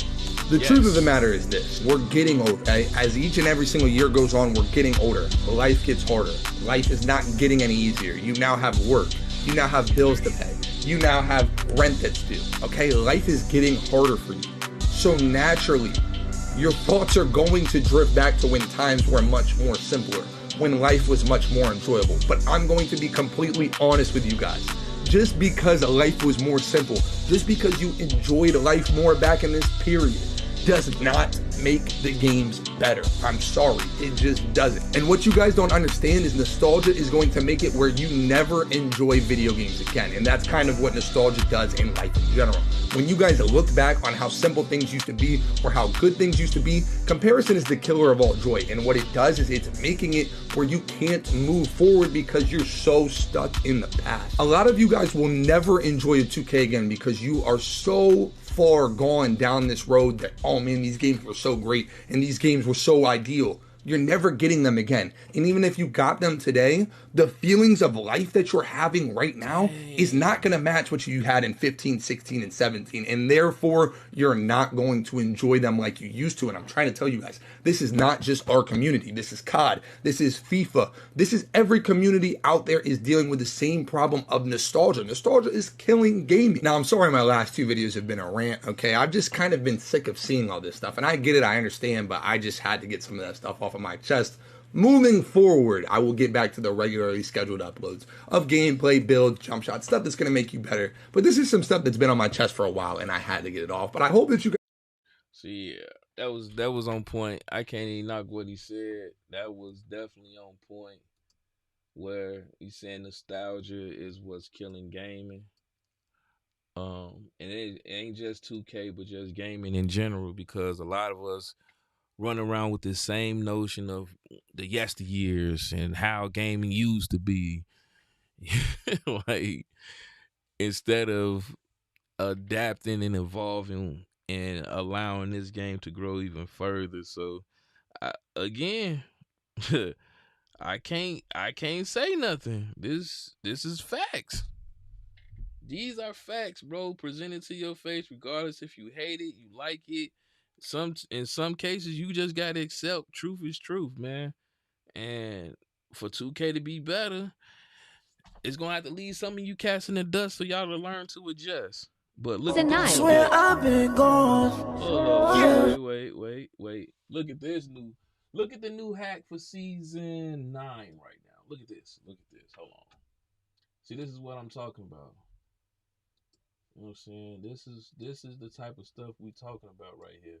Like, you can't say that what we speaking on is not factual when you see stuff like this in the game. Look at this. Let's make them look at this. New glitchy move in 2K23 season 9.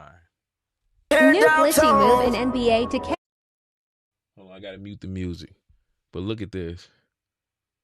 He just stops. Half backspin just stops. And the ball ain't fucking touchable.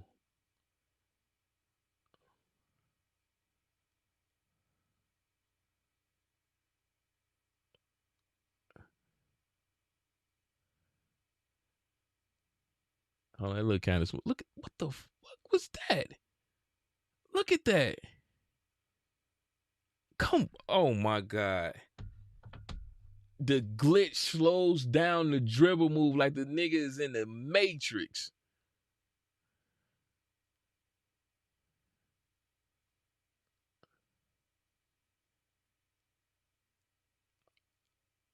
What? This ain't as bad as Steezo's, but it's still bad. Like, it's still bad, but it ain't as bad as Steezo's joints. Steezo's shit was crazy, bro. Like, I seen that nigga dribble move. I'm like, this is in the game, bro. He was doing his with the D-pad. Like, what? Look like he slowed down the ball, like he lost it. Then he just go right back ballistic with the basketball. And the meter ain't moving, boy. So thank you for watching. Nigga. Hold on, let me go see if I can find that Steezo joint. Cause niggas think I gotta highlight him. I'm sorry. Cause his was just, and he been the most vocalist yelling person ever. Shout out to Limitless Take. Bless you. Shout out to Limitless Takeoff being taken out. You know what I'm saying? Allegedly being taken out. Also, what other joint? Dang, he bogus in the mug. I just saw that video. What was the other one that was taken out? It was another bye-bye badge. Hold on. Nah. He mocking the Sim Nation niggas. Cause of course, when you start attacking they stuff, they get upset. He said, what the fuck is this? Oh, here it go. Here it goes. Right here, my guy. Here it goes here. Look at this here. Look at this, boy. I'm snitching. I don't care. Give me my Italian piece. Oh my God, I'm Look at literally this. Shaq.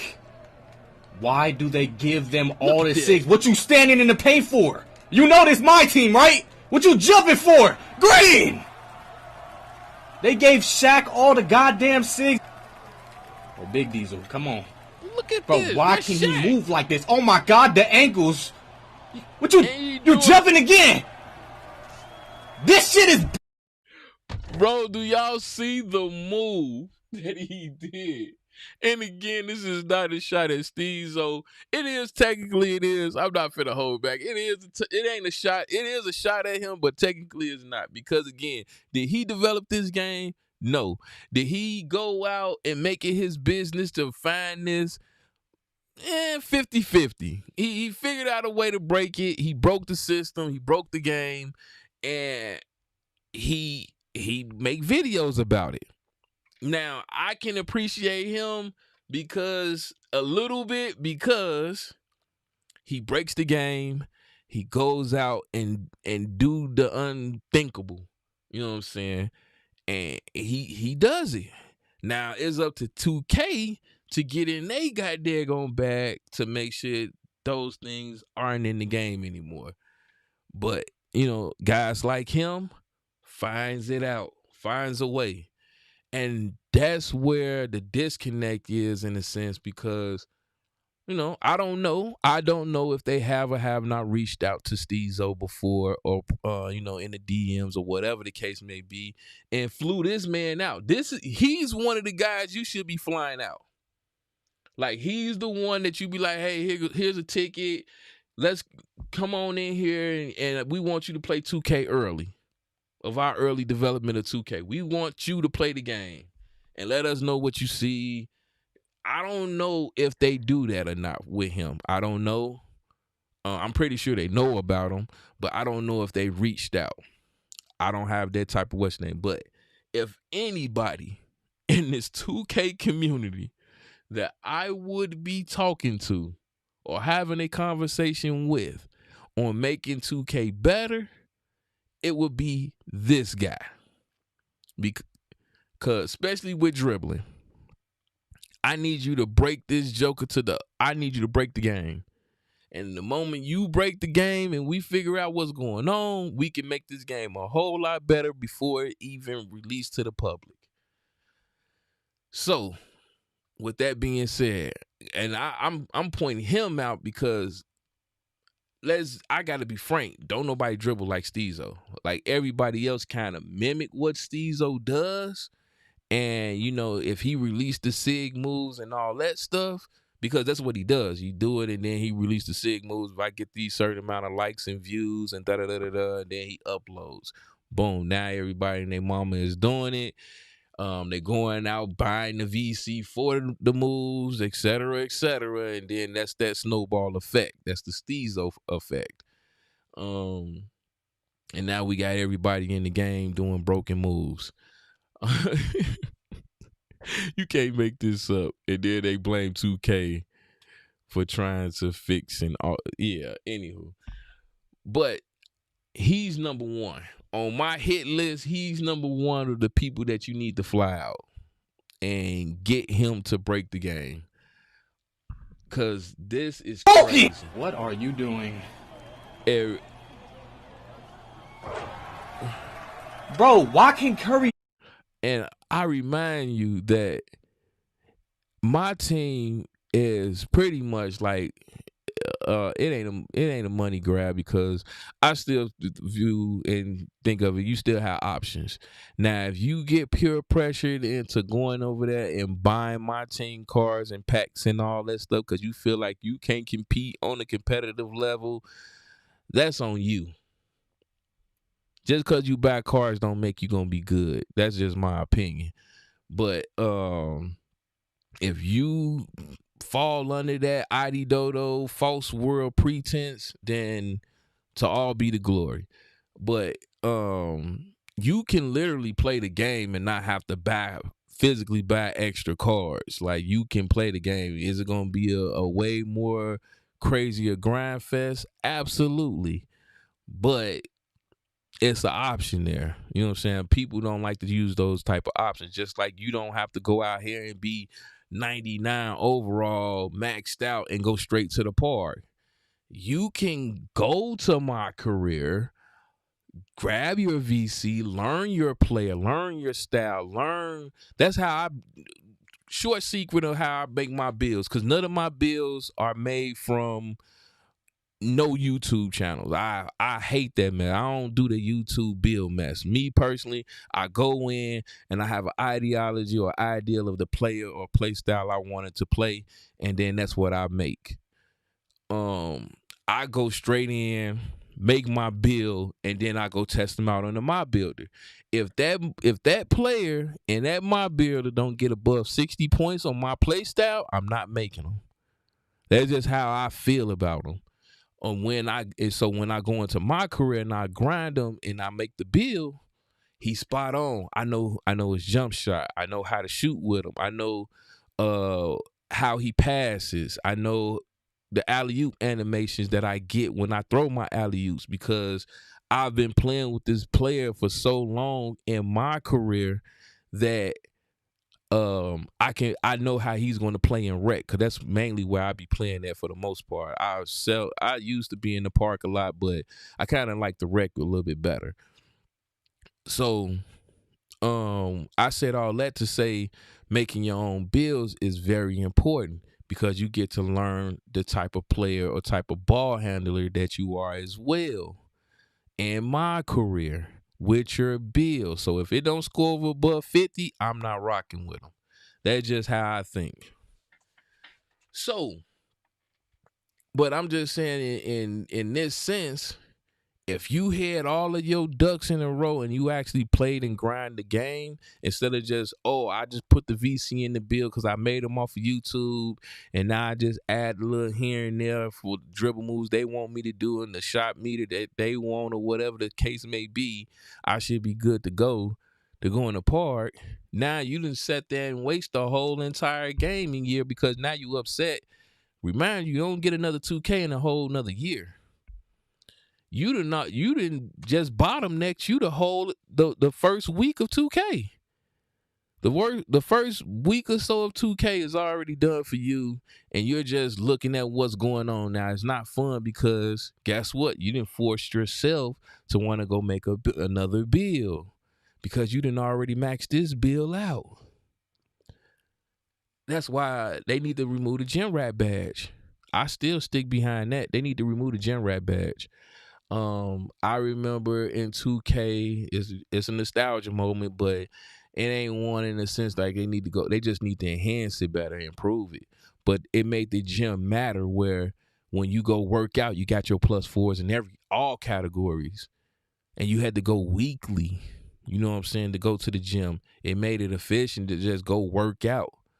I like that. I actually like that. I actually want them to continue that, the fluctuating grade. So if you got an A, you got rewarded for getting the A+, and a team grade. With 5 of your peers, you come out with an A+, you got rewarded for that. VC was stacking, like you was getting bread for it. They need to bring that back. If you had a poor performance, your stat decreases. Now they needed to improve that because you'll get a C and then it'll decrease, or you'll get a B and it was like it really didn't do nothing. Like they need to flush that out and fix that out and make it right.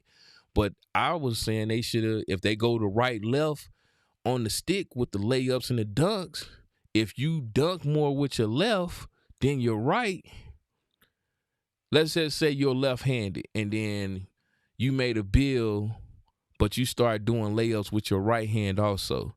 It should show some little notches improving on your right hand. Like you let's say you came in and you did like 70, 75 on your left hand for layups. It should switch over for your right. You can do like, I don't know, 25 or something. Started off at 25. And as the season progressed and the game continued and you started practicing with your right hand, you can increase it. Let's say, I don't know, you wouldn't go no past 50 or something like that on your hands. So your right hand can increase, and you can also increase your left hand a little bit and make that better or something like that. Like, they had, man, 2K could be so good, bro. So fucking good. But people just stagnating the heck out of it, man. I promise you they are. Do that. He dunking like he Westbrook. This ain't fake, bruh. Oh, yeah. Ooh, moonwalking with Shaq. Moonwalking with Shaq. You cannot strip the ball. Where you going, Curry? Split the back! You can't strip the ball, bro. Why ain't y'all tell me these games is broken, bro? Like, my team is actually broken. Look at that mess. Look at this. Look at... Green. Oh, my God. I just got to say it one more time. Just imagine you went out there, you paid all them packs of cards and all them whatever graphical cards they have. I can't remember the name of them. They got like Ruby Rose and all that. You went and bought all those packs of cards just to meet up with a nigga like this that that literally got Shaq out here doing haymaker 360s and fading threes. What? And they think this fun. What the world? Remind you, Shaq is like 300-something pounds, G. What?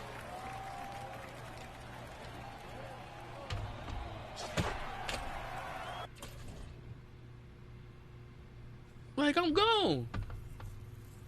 I don't blame you. I'm gone, bro. You see this? That would have been instant. He stood there too long for me.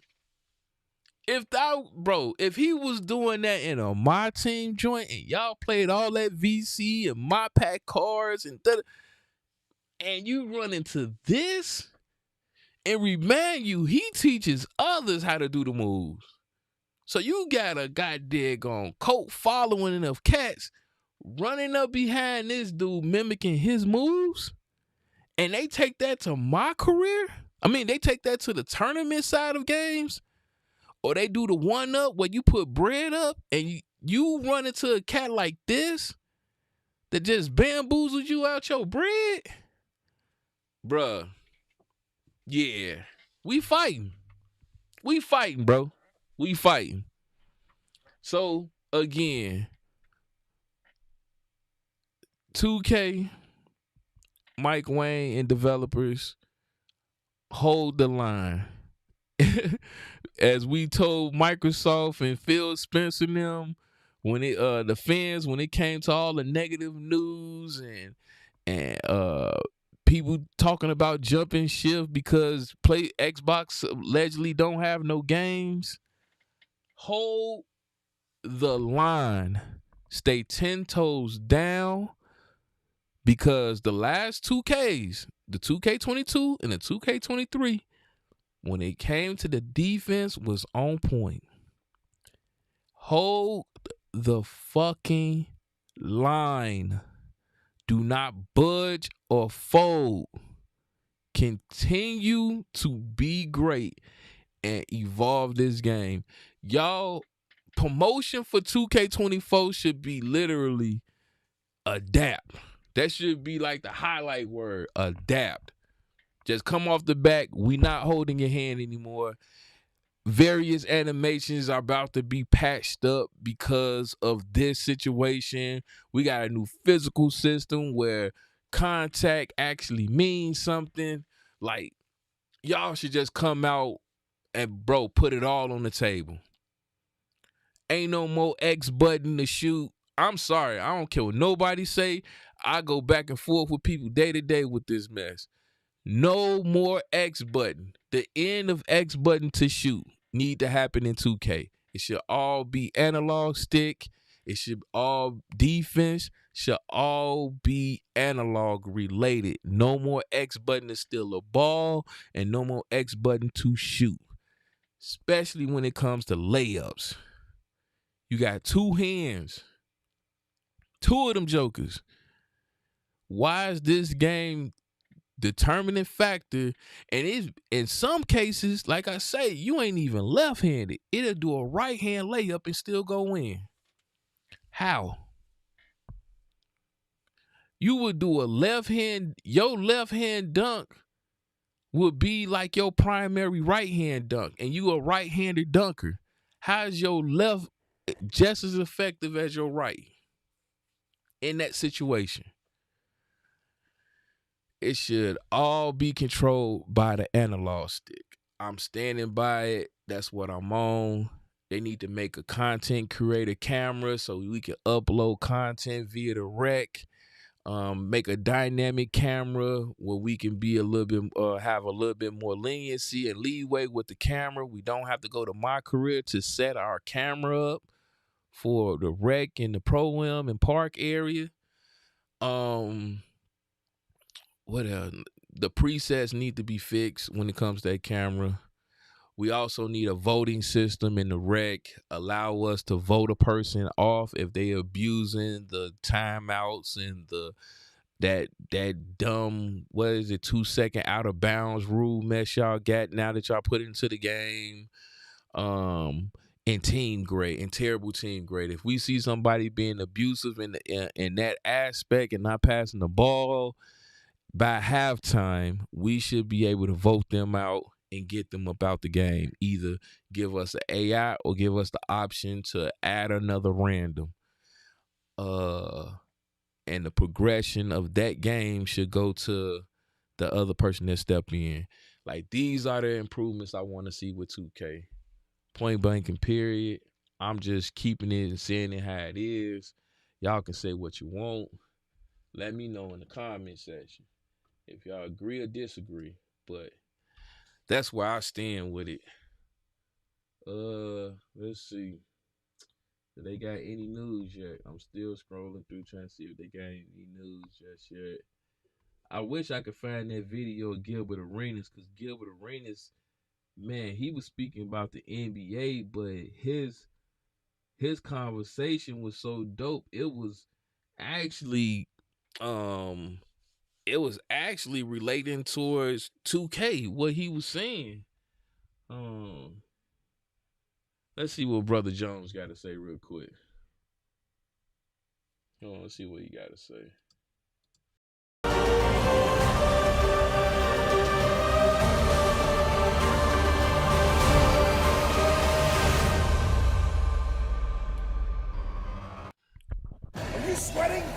use Allspice dry spray?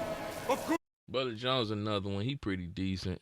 He be doing the build. Gameplay just got a whole lot better, man. We got a ton of NBA 2K24 gameplay news and all kind of news, so make sure you watch the full video so you don't miss it. This is one you want to watch the full video of.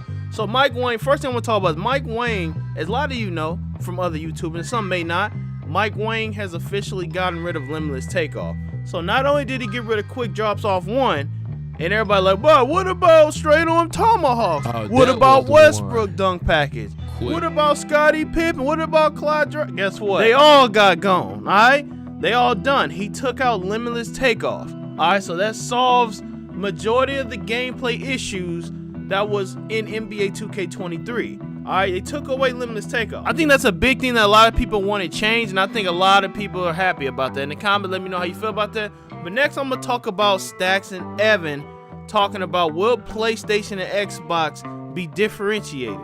Another one was, will there be an indicator to differentiate between players on PlayStation 5 and Xbox Series X and S? Yes, this was a popular one. So yes, there. Oh, real quick. This one right here, that goes back to the original video. It's a wrap on you niggas running. A lot of people ran the PlayStation. I'll go keep it a buck. Now, don't get me wrong. PlayStation, Sony did have the publishing, I think, or the marketing the marketing deal with 2K. I think so. Even to the point where they forced the 2K, they forced the Xbox users to convert over to PlayStation to play in the 2K League.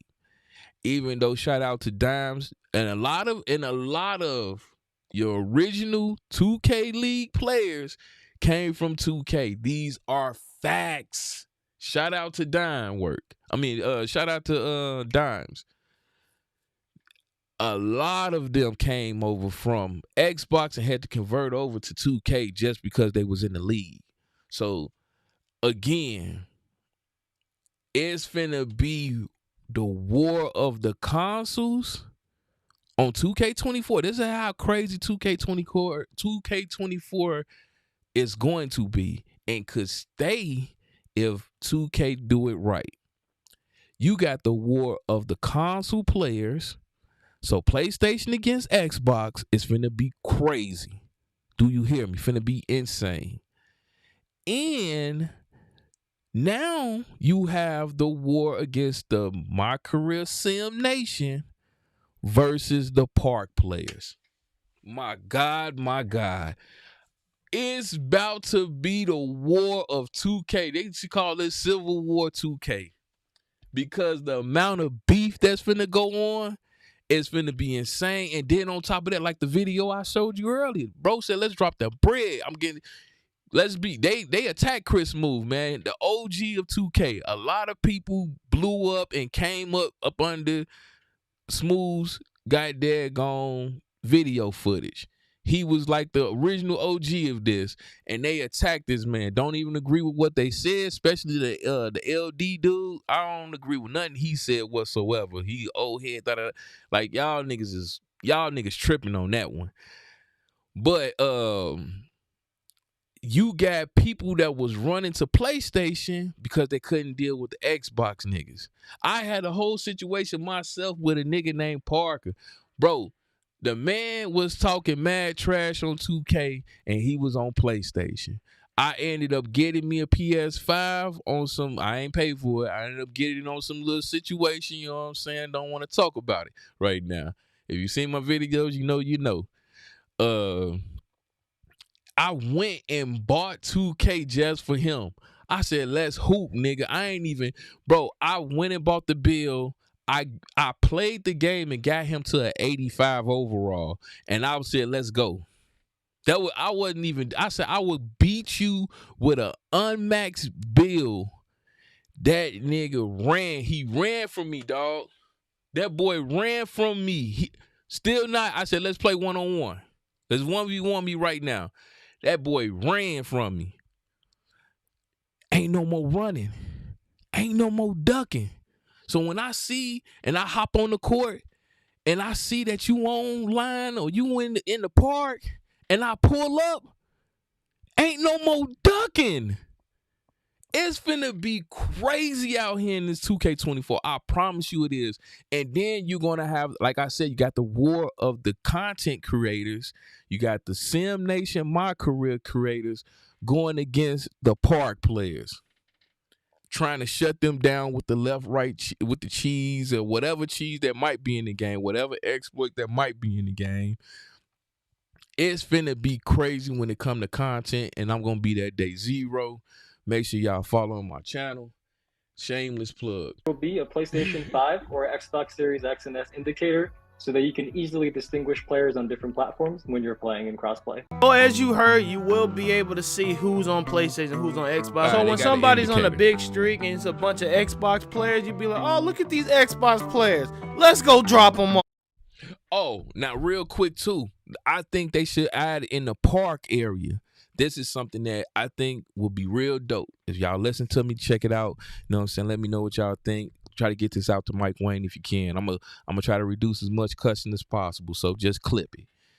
They should in the park area, when you got a win streak going off. So just like they just said, hey, it will indicate that you got a PlayStation win streak or you got an Xbox win streak, whatever the case may be. If you're on a 10 or better win streak, you remember how you used to get the fireballs and stuff like that? They should do it where they have the NPCs in the park and they go towards the park that has the win streak. So you know how when content creators come in and, you know what I'm saying, they well-known content creators, they have all of the people running around and watching the game and trying to get next.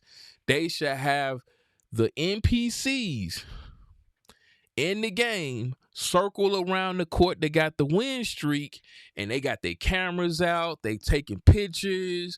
They talking. They interacting with the game. Have like random talking points and stuff like that while the game is still going. And until they win streak is broke. They should have that in the game. Not only does that help with making the player want to get on a win streak and actually stay in the park to continue to keep that crowd around them. It should also help with combating the 2K had an issue where the real players that were sitting on the sideline, they'll do like a little animation or whatever, and they'll start rolling around on the game or on the court or whatever the case may be, and it'll affect. It'll mess with the footage or whatever, because you see these like random animations of people doing different moves or dance moves on the court of a real game. If you had the NPCs there, it kind of give off a little blockage point, push them out a little bit further. And then also, like I said, you got the interaction, you got the communication, because what happens when you're on the basketball court in the hood and you're hooping and everybody getting hype or whatever, a crowd evolves around the court. You start seeing people around the court. They should do that with the win streaks in the park. 10 or better, you get a crowd around you. I think that'll be raw. But let me know what y'all think. If you think it's hot, you think it's dope, you think it's a topic worth checking out, send it over there to Mike Wayne. Let's see what they talking about. Or you'll see people mixing, playing with their friends on different platforms. You'll be able to actually see who's on what, and that may create in-game opportunities such as tournaments, all kind of stuff. Xbox versus PlayStation tournaments, Xbox versus PlayStation events. They just gonna make this console war even more toxic. But they also explain how can you invite each other too, and I'm gonna show y'all right here. How do I invite and play with players on another platform? So in 2K24, the cross-play social menu will facilitate all cross-platform interactions between PlayStation 5 and Xbox Series X. At Doth's, an ordinary pretzel just isn't enough. So they add savory seasoning and tempting buttery flavor into every delicious X and S, and that can be accessed seamlessly and from anywhere in the game. You'll see more on how this works at launch.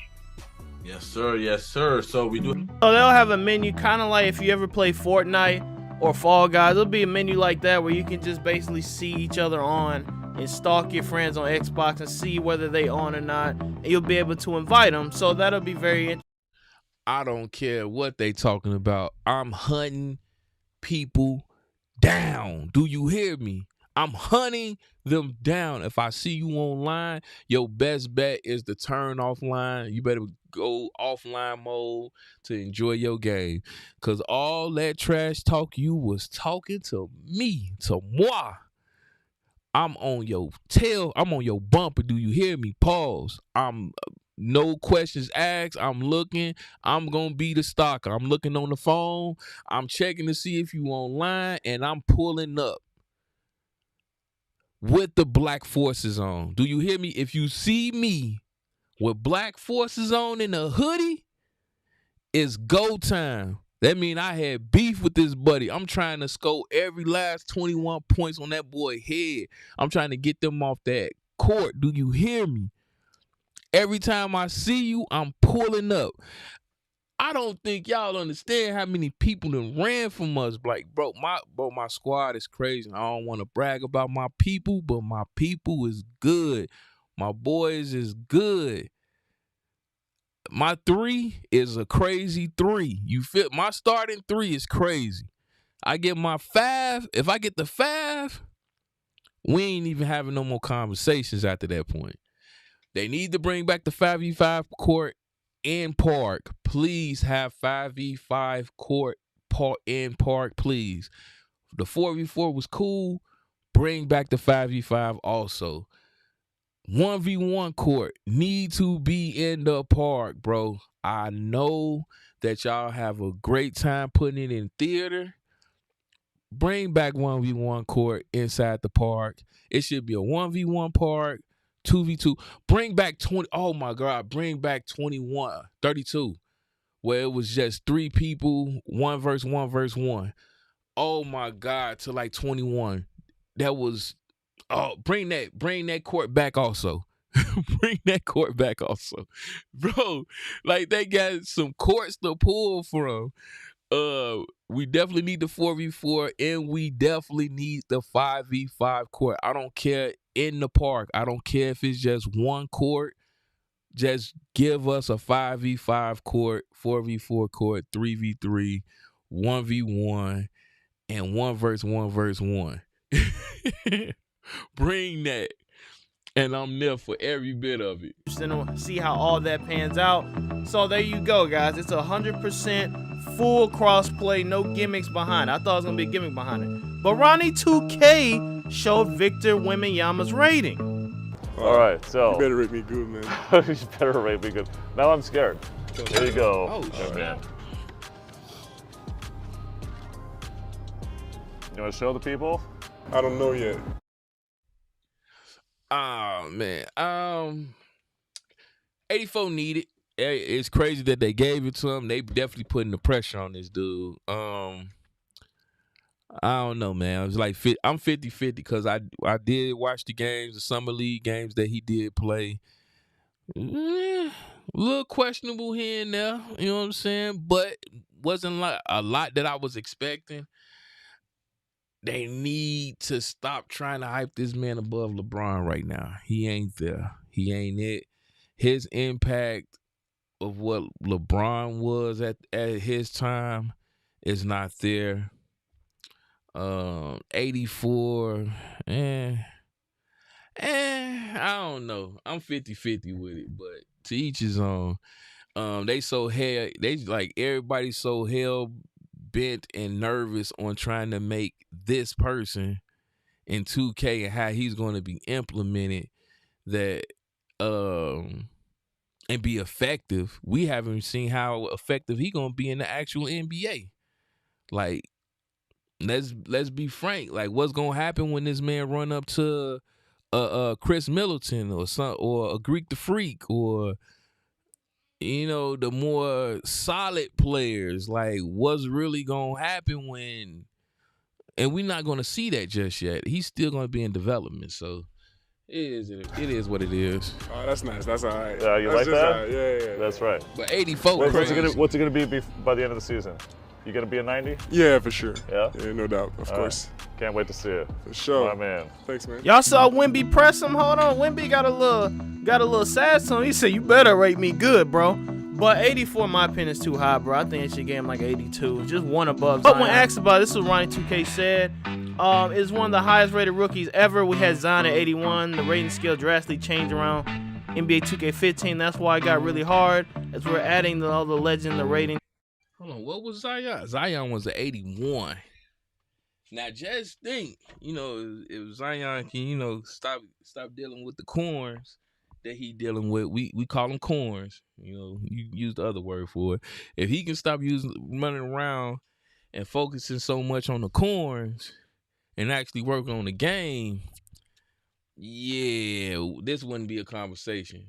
His dominance in the game was totally different than heck when Zion first came in. He was snatching the ball out of niggas' hands and dunking the ball like rookie year.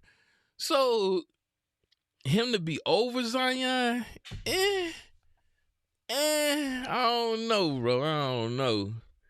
So it became a little more challenging since that time. But in my opinion, an 84 for Wembanyama, who hasn't stepped foot on the NBA and is already higher than a lot of NBA players, including my guy Westbrook. I know they got him like an 82 or something. Crazy. And they put Wembanyama over my guy Westbrook, and he ain't even do nothing yet. Now, rookies, in my opinion, should all be 80 or below. The highest rated. Now, I don't know, but I'm just shot in the dark real quick. What if this dude come out like Ben Simmons? And no shot at Ben. I actually rock with Ben. He's dope when he's actually playing. Like when he's playing, he's dope. Now, all of the mental situation and the back and forth with the politicking and all that mess with him, the behind the scenes stuff.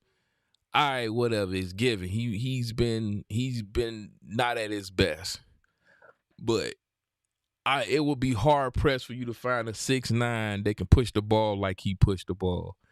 And from the videos I've been seeing, it looked like he back to standards. I don't know yet. Got to see him actually in the NBA game to see how it's gonna turn out. But he could be a force to be reckoned with. You know what I'm saying? He could be. And remind you, he's a 6'9" that can put the ball on the ground and got crazy pass accuracy and he can dribble. You know what I'm saying? At 6'9". The rookie should be 80 even. Anything over an 80 is insane to me. Putting Zion 81 was insane in my opinion. Put in perspective that LeBron James was a 78 overall as a rookie. But anyway, let's get to the next topic. So I did a tweet that bang. Should +1 attributes be able to unlock? Wait. If LeBron was only a 79, that's wild. Oh, there go another joint they need to fix. Shout out to this mess that I didn't even know they were gonna put in here. Should the +1 attribute sleeves be able to unlock animations in NBA 2K24? That's a good question, Brother Jones. Shout out to Brother Jones on this one. Another thing that I did not like, bro, that they need to fix up or they need to improve. If y'all gonna come back with the season rewards with the sleeves, can y'all not make them colorful? I got bills and they kept giving us the same sleeve over and over again. Like I can double up on sleeves or something. Like I got like 5 ball handling sleeves and 4 dunk sleeves, and I got only 2 sleeves, brother. I only got 2 sleeves. And then on top of that, y'all got all these colorful sleeves that I can put on, and they look terrible with my outfit. So now I just got to walk around with hoodies on because I don't want to show the sleeves. Can we please have a feature where, if we unlock the sleeve, we can put a design on the sleeve? You know what I'm saying? We can probably put some little patches of the sleeves or embroider something on the sleeves. Please stop giving me these disgusting 2K sleeves that nobody like. I got one purple and one pink and another one gray or whatever the colors. And on top of that, I only can rock 2 sleeves. So why am I getting multiple sleeves of the same things every season? Like I'm getting 4 blocks out of out of what 9 seasons we have, I got 4 block sleeves, or I got 4 ball handling sleeves, or 2, 3, 4 3-pointer sleeves. Can we please get a 1 or 2 seasons or something like that? Y'all give us the sleeves. It's not duplicates of the same sleeves. It's different variations of sleeves. And I think what Brother Jones is saying, yeah, because I kind of did bank on that. I ain't even going to hold you. I did kind of bank on it where I think my point guard has a 89 ball handling. And I was under the impression, or I was assuming that, hey, if I can unlock a sleeve, he gonna put this sleeve, or the gym rat badge, like the old days, you know what I'm saying? I put this sleeve on, or I go to the gym, I'm going to get a plus on my ball handling, which means I would unlock the 90 overall dribble moves. I was sadly mistaken. It did not work that way, but it is what it is. I did not know that, so it wasn't clear. It wasn't clear from the developers on that end. So I think this should be unlocked. Like, you know what I'm saying? If I do get the +1, because technically it is a +1. I also found out that just thinking about it, the +1s did not work in the rec. It only worked in the park. From what I've heard, I don't know how true it is, but I heard that the +1 did not affect your player in the rec, only in the park area. Hopefully Mike Wayne can clear that up. This would be a good question for them to answer.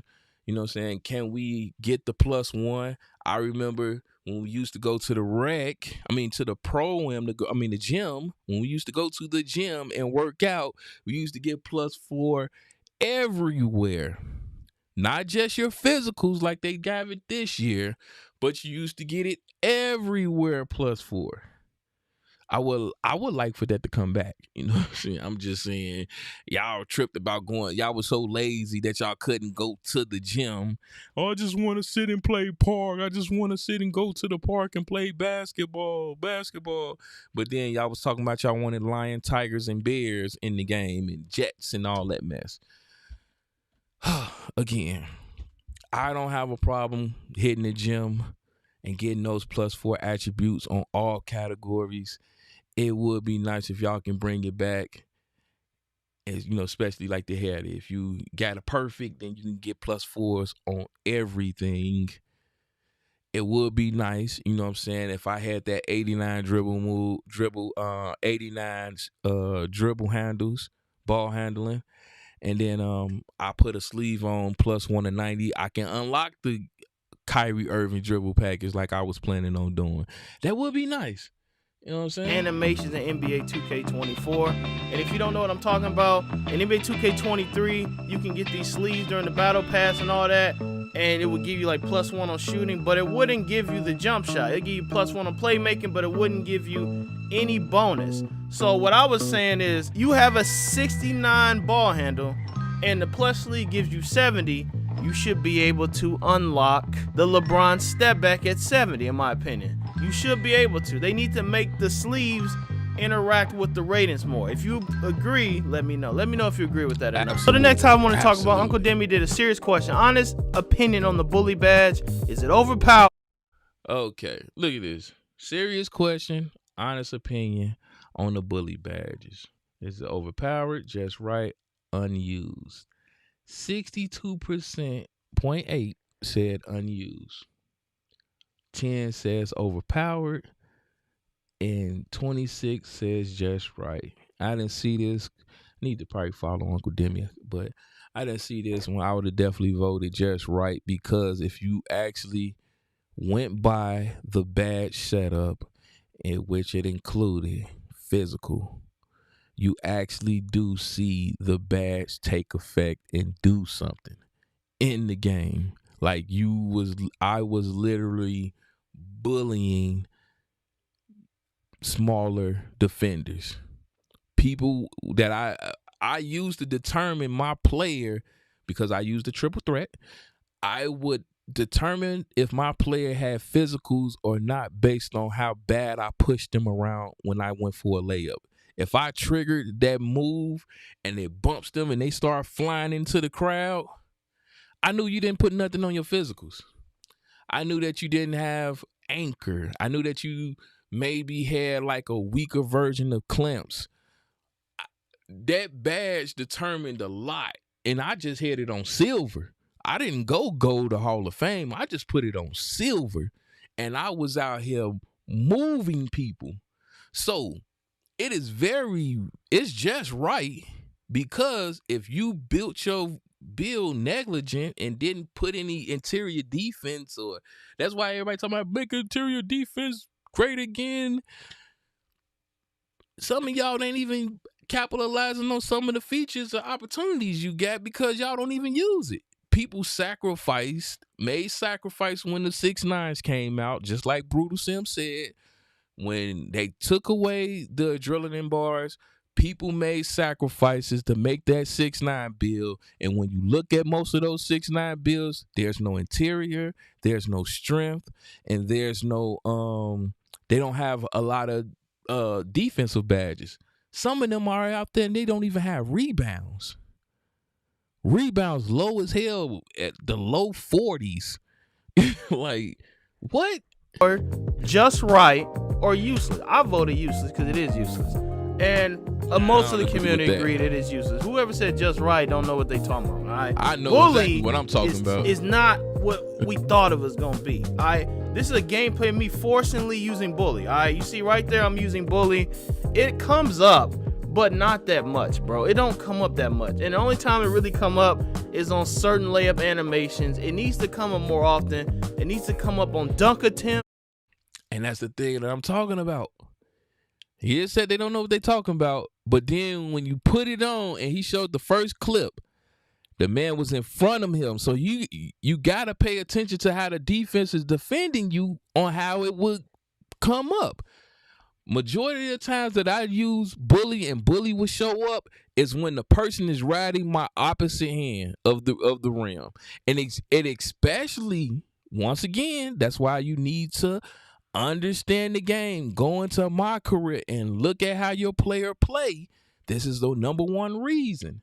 Because I'm a left-handed player. I'm left-handed. I, of course, put it in 2K left-handed.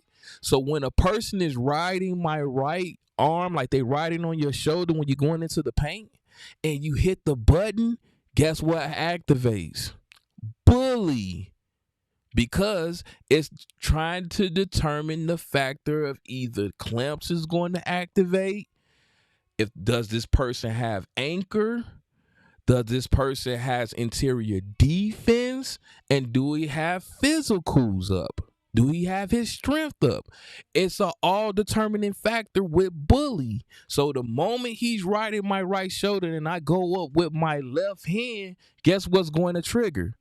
Bully. All the time. But people would not know this because, once again, they don't know they player like they supposed to know they bills. They don't know it. They didn't take the time to go into my career and figure out certain moves that you can do with your build to activate certain badges. Now, granted, do every badge activates in 2K? No, it doesn't.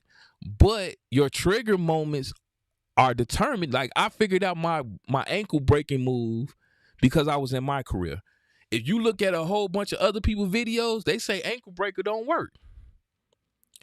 I went into my career, figured out my dribble sigs, the dribble moves that I use that can help with it, and I figured out, I don't need Hall of Fame. All I need is gold. And this a trigger off just fine. I can determine if a person got clamps on. I can determine if I got my combo breaker is kicking in. I can determine if that person has their perimeter defense up above 80 or not, depending on what animations they get. You have to go into my career and learn your player to understand what triggers with them. That's how I do my builds all the time. I go to my career and I look at what triggers with my player when I play the ball. I put everything on bronze and I see what triggers how I play basketball. And then I write it down And those are the badges I put on that bill. And I increase on that because it's based off my playing style. No one else's but mine's. This is not rocket science, bro. It needs to come up on hop steps. It needs to come up on any time you're driving with bully. Like if I'm got the ball and I'm running to the. That's why I don't agree with what Uncle Joe, what's his name, Brother Jones is saying right now. He's saying just because I do something, it's supposed to trigger. That's not how bully work. Bully works on the position of a player also. So just because you have it does not mean it's going to trigger. Also, on top of that, they still have to take in consideration what badges the defender has. What strengths he has. He probably got his strength up. He probably got his interior up. Why the hell would that be activating? Oh, just because it's a smaller person, maybe they wasn't in position for bully to activate. Why would it just automatically do something if it ain't even if it ain't even needed for the situation at hand? No. Oh, it should automatically. That's why I be worried. When a person says something should be automatic, red flags to me. I throw a flag on the field. Nothing's automatic, bruh. It's too many variables in 2K. It's too many variables. Not only, like I say, not only the badges. You still got to take in consideration the individual's attributes. You still got to take in consideration the person's height, wingspan. You got to put you have to put all that in perspective for something to trigger. And like I said, I learned my bill because I went to my career. A lot of people didn't do that. And it shows what they comments. It shows what they statements. Talking about why he hates NBA 2K and doesn't play it anymore. Let me show you. I had to retire from 2K lately, though. I'll get too angry. My brother really put me in retirement. I'll take that game way too serious. I'm like, he's not even that good. He shouldn't be this rating. And I'm like, what am I doing? You know, like, it's not that serious. Even up to last year when I'm beefing with Ronnie 2K about my shooting rating, and I had a come into Jesus moment like, bro, I'm 32 years old. And I care about my 2K rating. God, please help me. I like Madden. Big Madden guy. Big Madden guy. Titans. I play with the Niners too. We go random. I can relate to this because I believe that NBA 2K brings out the demon in you. Right? What I mean by that, I don't know what's up with this game, but it just. If you're not competitive, I don't want to rock with you. If you ever seen some of my streams, y'all see. It's my three, we about winning. We trying to get W's. One of my questions, niggas, sometimes, but we trying to win. If you not trying to win, you try to just unlock some badges, or you just playing just for fun. You just focusing on playing solo and just by you. Please don't play with me. I beg you, please exit stage left and just step off the court. Cause you might hear something from me. You might just.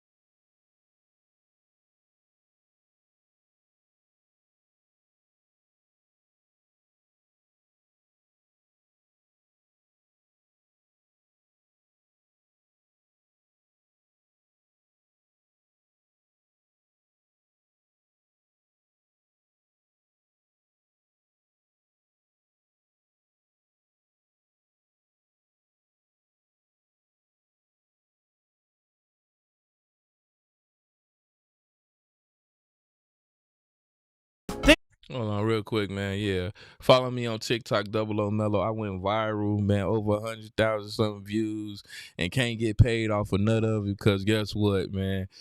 I ain't got all the followers, man. Damn. So if you can, please follow me on TikTok, Melo. It's crazy. All these apps is paying massive bread, and I'm just short a few followers. Also on Twitter, That's why I be majority of the time. I'm streaming there now. Support, man. Hit the follow button. I follow everybody back. If you look at my ratio of followers and following, you will see that I support those that support me. Shout out to y'all, man. Real MVP, especially on Twitter.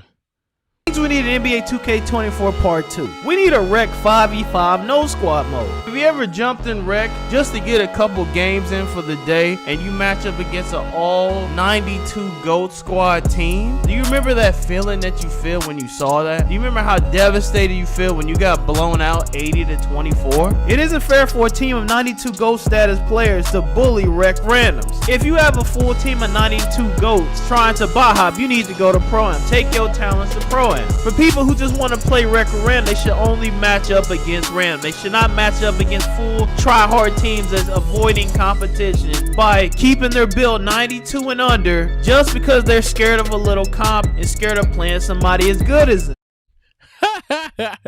Hey.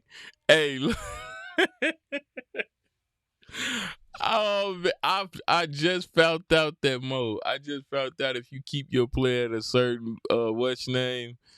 Yeah, that is true. They put you in the low ball and bracket or whatever. I actually got me a build just like that, but I ain't got 5 people I roll with. I just got them like that because I ain't had a VC form and I kept constantly making other builds. But yeah, man, if you see me rolling with a 92, especially in the park area, it's actually in the park that I use them. It's a trick because a lot of people be like, oh man, hold on, he got a 92 build. He ain't even 99 yet overall, man. Give me the ball. They thinking I'm missing something with my build. I'm not. I'm really not.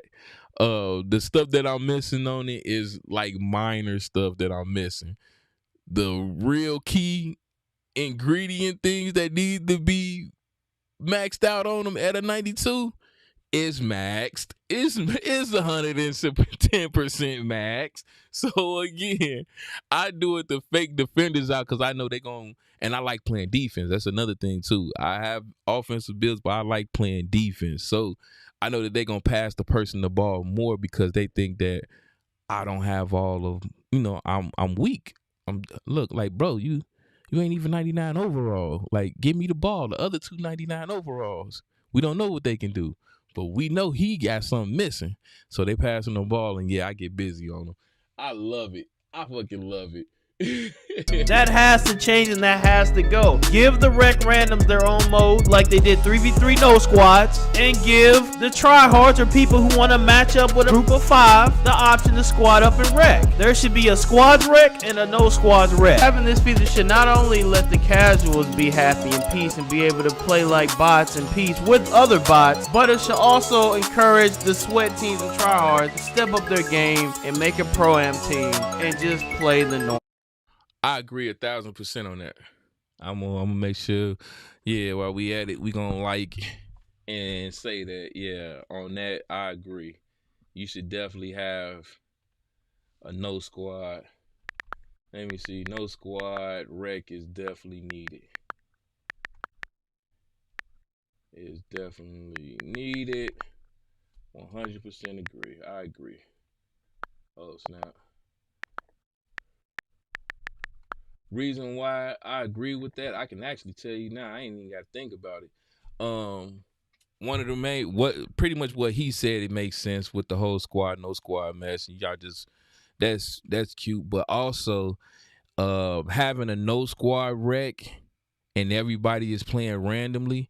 If y'all are playing good and y'all get on the win streak, I'm pretty sure it is like a very good percentage of people follow you after that. I've gotten that all the time when I just go into the Rec and I'm by myself dolo, and I play with a certain build and we start clicking and winning like 3-game streaks, and people can start hopping on the mic because I'm a person that get on the mic. I'm that type of person. Even if you're not talking, I'm gonna be talking in the Rec.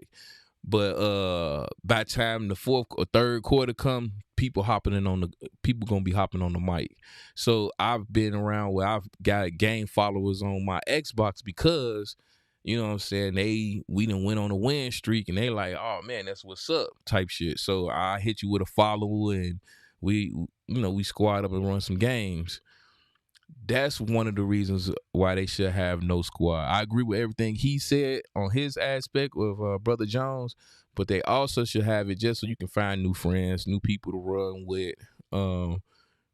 You already know they playing style and how they play, because guess what? You just ran a couple, like 3-4 games with them, so and y'all clicked. So hit the follow button, and then y'all typically can become friends at that point. So I agree with him.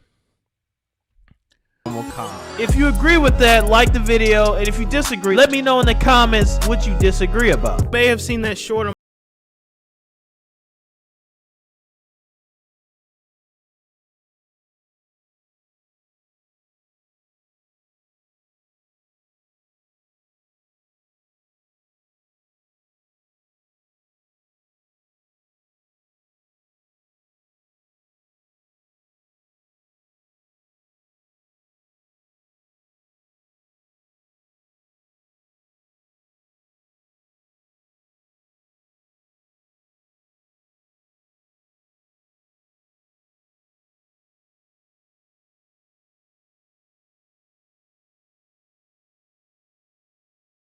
Another good joint was with the 1v1, the 3v3 no squad on the theater, for the people that didn't want to go to my career. That was another reason why it was such neat and very well put together. And like he said, apparently it worked because it kept coming like every week, every other week. 2K switches out the theater, and it kept coming back. Them was the most I like. I like the 3v3 no squad. I definitely love 1v1. I like 1v1 old school over 1v1 the other one they had where I like make them take them. I ain't like the one where you make it and then y'all gotta change the basketball back and forth. It was cool. I didn't have an issue with it, but make it take it was my mode. And then what was the other one they had in there? 1v1, 3v3. Oh, and N1. I don't know why they don't have a park or a park where when you playing like a tournament type style game, a street tournament, where if you get fouled, you go to the free throw line.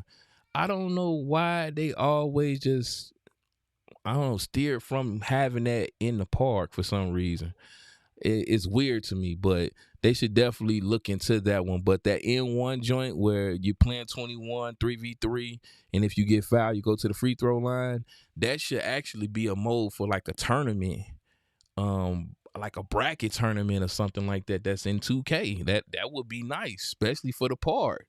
You know what I'm saying? You do a tournament bracket mode where y'all hooping against each other, and you know what I'm saying? You get fouled, you get to the free throw line. It's like, instead of them just you waiting for a person to get fouled out, you should have to sacrifice some points if you foul me. So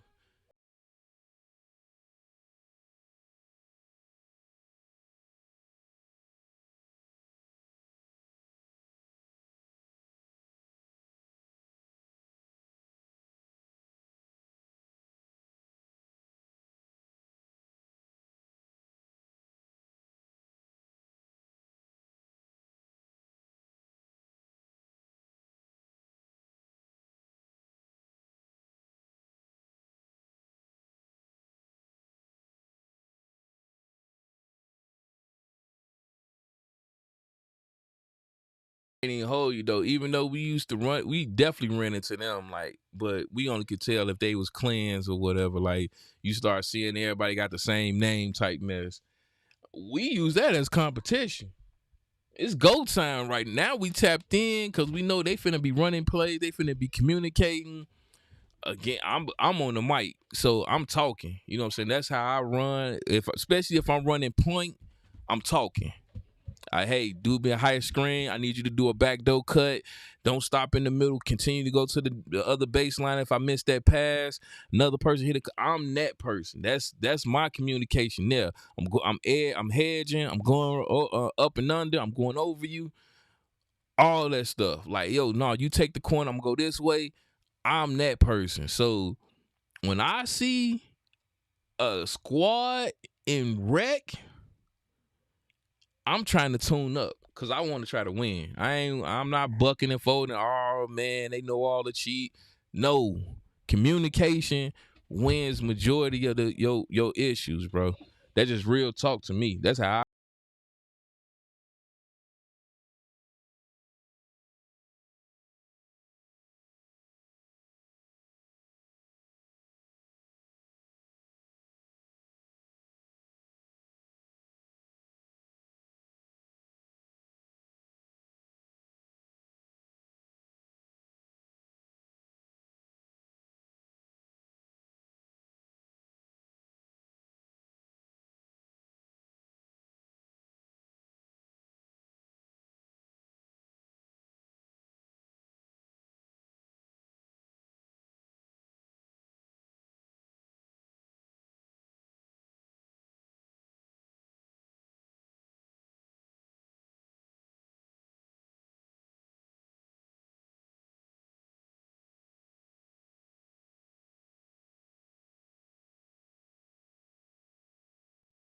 Oh snap! I ain't mean hit that button, but yeah, shout out to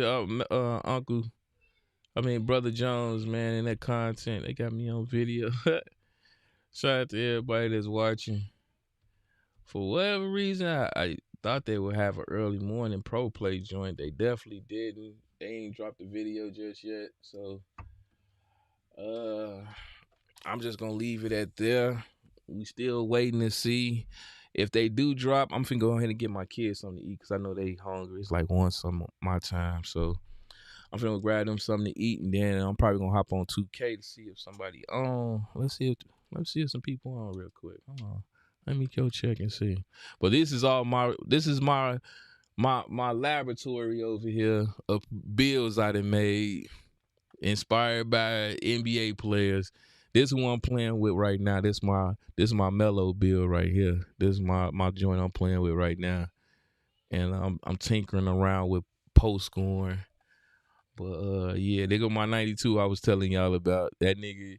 Trust and believe, he look cheesy, right? Niggas, bro, they see him, they be like, "Ah, that nigga trash. He only a 92." Yeah, look at. I'm trying to tell you. I created this joker on last year, September 15th. I kept him here for a reason. You hear? You heard me? These my bills right here, bro. And trust and believe, I didn't go crazy with no VC. You ain't see me out here. I ain't spend no tens of thousands of dollars on VC. Nah. All of these cats, I grind, bro. I grind. I probably bought some VC here and there, little $20 here and there. Don't get me wrong. For it's probably like maybe 3 of these joints. But for the most part, and that was because of clothing I was buying. But for the most part, I grind all these jokers in my career. I ain't even gonna hold you. But this your boy 00 One Love. Man, make sure y'all hitting the like button to support your boy. If they do drop the news, I'm definitely gonna come back with a live reaction. Right now I'm just gonna go ahead and get my daughters, get them something to eat. If you haven't know, if you don't know, you're new here. I have a podcast called State of Game. I roll with my boy Post and Noah. We definitely gonna be back this week doing that on Post Up channel. Definitely check out the merch, State of Game and merch, as well as alumni status. I'm finna leave y'all with that commercial right now. One love, God bless, man. Y'all stay up. Stay safe, stay dangerous. Peace.